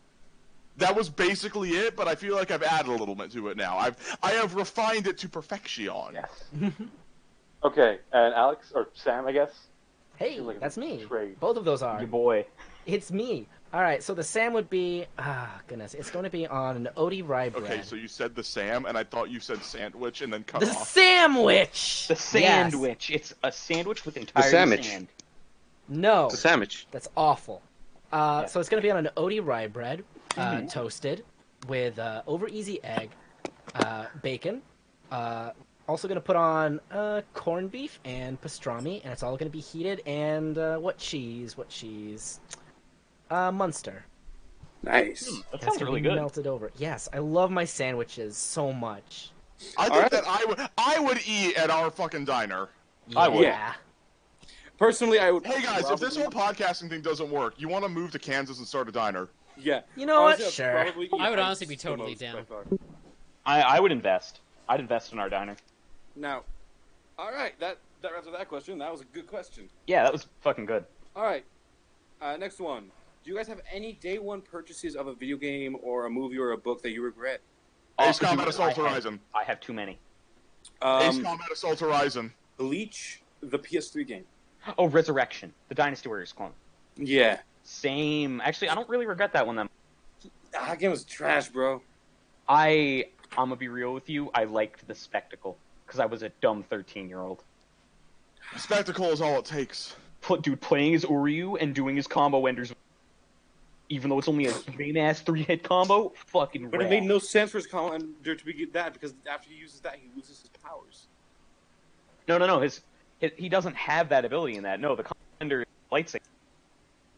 Oh, yeah, I forgot he got a fucking lightsaber at some point in the manga. Yeah, Because the artist can't do anything but swords. He has the lightsaber, and it's like a shitty 3-hit combo, and then he has like the actual arrows, and it's the coolest fucking spread shot I've ever seen in anything. Swords are cool. But it's like he had so many cooler ability, potentials to do stuff. But everyone just gets a basic sword. Yeah, and the thing that I found really lame about it was like, focused. He had his spells; they just had really shitty cooldowns, and like one of them was just a cone in front of him and a really lame animation. Yeah. I can't remember what the other ones are. Sad. Because my issue with that was like none of the boss fights felt good to play. Yeah, they were pretty shitty. Like that game was honestly, I think, really bad. It wasn't. What about you guys? Do any of the others? Actually, no. Oh, Vig? I don't No? buy games on release because no. But Movies? here's the thing. I did not regret Ace Combat Assault Horizon until much later. Oh, Yeah, so interesting. I've never bought a video game on day one for the same reason I don't pre-order, because it fucking is awful for the industry. I'm trying to think for like movies or albums and shit. The closest I've probably done is like just listen to the Sabaton. People pre-order music? Yeah, Apparently. out like vinyl. Yeah, you I should bought put stuff on Saint the Anger bottom. day one. Oh, you poor bastard. You're a fucking awful. idiot. I'm sorry. I'm an idiot for buying an album from one of the greatest metal bands of Day all I time. one, must yeah, say, I day am one. slightly saddened that you Saint think Anger, that though. listening to Sabaton is a bad... Say I was again? like, no, how the fuck was I an idiot? How was I to know it would be bad? Also, I think No, Keegan you was bought saying that something the day only one. band. I think Keegan was also saying the only thing he buys day one are. Correct. Well, the only thing I've ever listened to on YouTube, not even bought with my own money, happened to be a Sabaton album. And that's not even something I went out looking for. It was just like, oh, it's out today. Fuck it, I'll give it a listen on Spotify or whatever. Oh, I get you. So I have a game, and then I have a film. Or sorry, I have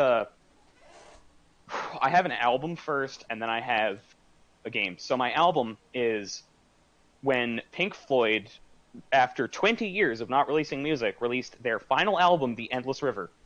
Oh. I went out and I bought the collector's edition box of the album. Now, to be fair, You fool. it wasn't. Now, I am a big fan of Pink Floyd. I like their music a lot. And the collector's box was like, it was only a little bit more expensive. It came with like some really nice photo prints by Hypnosis, the guys who do their album covers. But the music, the thing I was there for, was all shit. All of it. Nothing on that album is good. And if you think for a second, anyone who's listening, that anything on that album is decent, you're fucking deluding yourself. Yeah, Thanks, how, Cipher. how There dare you goes have our personal audience. taste? How dare you You're have absolute personal scum. taste? You're wrong. No, but like the thing that upsets me is like Dave Gilmour in 2016 released a solo album, and it's really good. So he's still capable of writing phenomenal music. So what you're saying is that they just phoned it in because they knew people would buy something with Floyd on it. I wouldn't even say that. I just think that it's like it feels very minimalist because it was made by Dave Gilmour and their session musicians. So it's just kind of not the same as having the full lineup of them, or even not the same as having 3 of the 4 guys. Yeah, it's like if just like Ringo and Paul wrote a song for the Beatles. It just wouldn't be the same. Yeah, it just wouldn't be the same. And I think that's kind of why I'm so sour about it. It's not even that I spent that much money on it. Like, I got some cool shit with it. It's just that I didn't think the album was good or worth releasing. But the video game is, I bought Fist of the North Star Lost Paradise on launch. You have some opinions about this game. So, I like Fist of the North Star. I do. But I bought it, and I like Yakuza. Actually, no, I fucking love Yakuza. So, I bought Fist of the North Star Lost Paradise, and, like, that is, like, the most watered-down, crappy Yakuza I've ever played. And it's made by the Yakuza guys. So, my issues with it are, like, it's just, it feels really bare bones. It doles out side content to you in a more gradual way that doesn't feel right.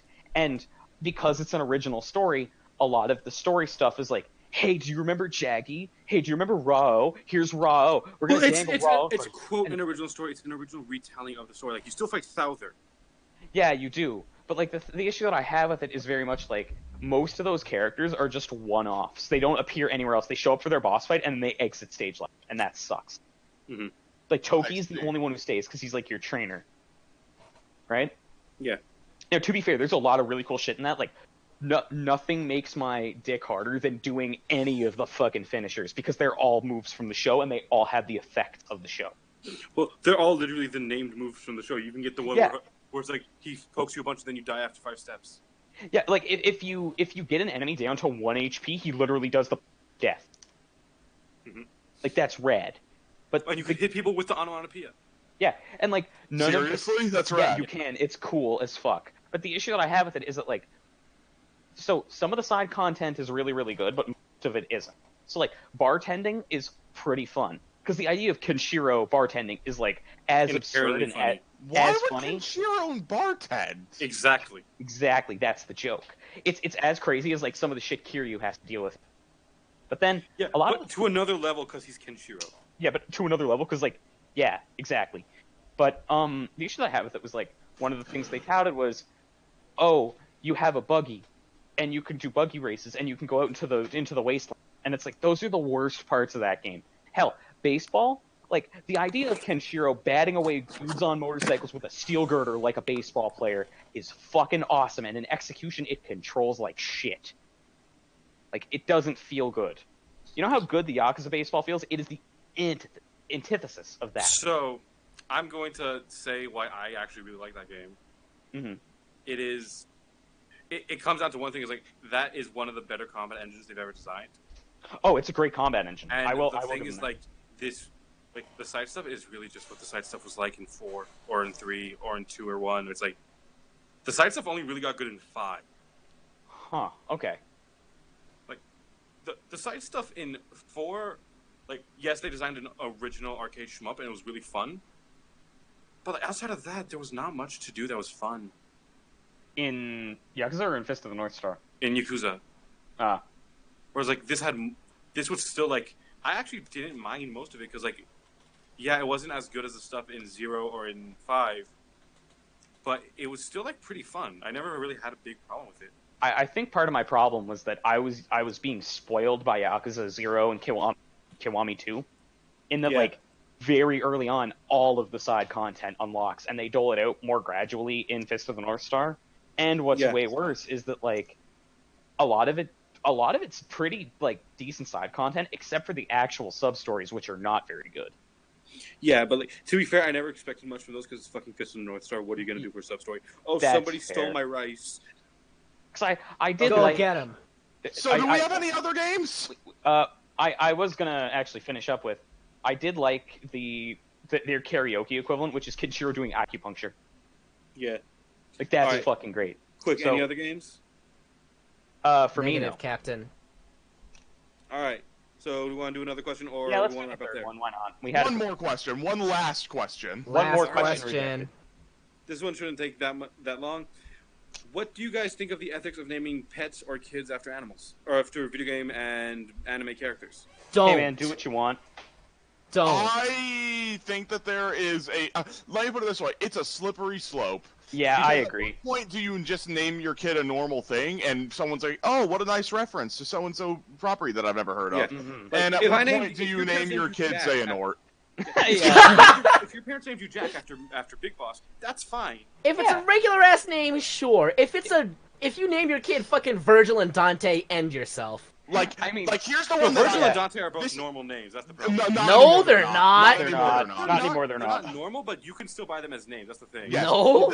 Well, I can't, but that's because we're different. I will Yeah, say so you this: guys are fucking there nerds. is one example. There is an example that I thought was rather clever of a guy just making use of a current thing to do something clever, and that was one of my dad's old work buddies back when we used to live down in Ocala. He had an employee of his named Walker who had 2 kids, and the guy was named Luke and the girl was named Sky. Luke Skywalker. Yeah. Aw. Like, I think that that's something clever. Yeah, It's But, and I do okay. think that naming a pet after anything is fine because they're not gonna laugh at your dog. Yeah, if no, your name's nobody Yeah. cares about Mad at you. pets. Yes. Like, Like- if I get a wiener dog and name him Zangief, that's hilarious because That's dogs are tiny awesome. and, That's great. are tiny and stupid. Yeah. Children, no, So because children can resent you. I Yes. think that the kids thing is a slippery slope. It's like, if you name your kid something normal, like you guys said, it's like, whatever. Most people aren't going to know that it's a reference. Like, if But I name my when kid it's something Alex, else. But if I like, name- if I name my kid Khaleesi, like they had this discussion on the Nah. podcast. First of all, that that's was one of the fucking most dumb common because it's a girl names of the title. year 2013. No, shut up. It's dumb because it's a title, and it's dumb because it sounds dumb, and now Game of Thrones sucks. Yeah, and also it's a fake language. Yeah. If I let's say I name Well, my all daughter languages Margaret are after fake, I Margaret mean. Moonlight, Understand. that is stupid. But at least it's a real name, and at least it's a real language that it's named after. Wait, what? If I name my kid Amaterasu because I like Okami, slap me in the face. Yeah. Because it's like, I think in some countries they actually have laws. We can't In let you Canada name they your do kid. actually. Yeah. I think that a lot of places it's a case-by-case basis. Like, Yeah, it is. I remember, like, some kids, specifically in New Zealand, some parents wanted to name one of their kids For Real with the number 4, and the New Zealand government was like, "No, you're not allowed No. to do that." Yeah, So they don't named do him that. Superman instead. What the fuck? In Canada, basically the way the president works is you get 3 tries. If we say no to 3 names, we take away the kid. We do, what? That's What? No, because the idea is that, like, you're giving your kid a name that they're going to have to Live with their or at least entire a life. significant chunk of it. Let's be real, because you can change your name legally. But Yeah. once you're 18, Yeah, so a significant chunk of their life, and it's like, and if you're going to use it for a joke 3 times in a row, that That's is shitty. almost like that's pretty much neglect. yeah, Honestly, that is more we want to have a funny experience with our kid rather than we want to raise a kid. like It'll I look great on Instagram. I think it's a little bit draconian, but I understand it. I and think I I disagree. I think this is one of those things where like it needs to be in place. Yeah, like This is legitimately No, for I the sake said of the like kid. I think it's a bit much, but like I agree. I agree with the spirit of it, and I think that in practice, because of there being shitty people out there, it's like, how often is this actually invoked? Probably not very. Yeah, but like I remember hearing a case in Montreal where it's like we tried to name our kid Optimus Prime and the city wouldn't let us, so we're going to sue them, and they lost the case. Because of course they would. What the fuck was their argument? It's our civil liberty to name our kid whatever the fuck we want, and the counter argument is like not Optimus Prime. Yeah, no, because like you can't. That's like You can't name them after an alien truck. then that's what they named their kid Alien Truck in Camel Case. Yeah, exactly. So, Keeg, you haven't said anything about this. I don't give a fuck. I'm gonna be honest. Fair enough. I kind of relate to Keeks on this one. Hello, really everybody. think, yeah. If you want to see more gamer content, come on I over had to to come up with these questions on the fly, twitch.tv/AlexVagueman, or look at my YouTube channel, Late Game Scaling. Did I do it? Holy shit! The name of your that- YouTube channel is Late Game Scaling. that's That's a good great. Yeah, right? Yeah. Vague, could you also get me links to that for whenever Yes, I we absolutely post can. It's podcasts? actually right here. Beautiful. Oh wow! Whoa! In the description I below. think that Wow. we've already beat Super Best Friends for podcast like, so let's go ahead and have a round of applause, guys. Go team! 4 episodes No, we in, have not. made it. Today. you We're out. at 4.5. Fuck And you, we're probably out Pat. half an hour of this. I think it's gonna be more. All right, ladies and gentlemen, the stream hath ended.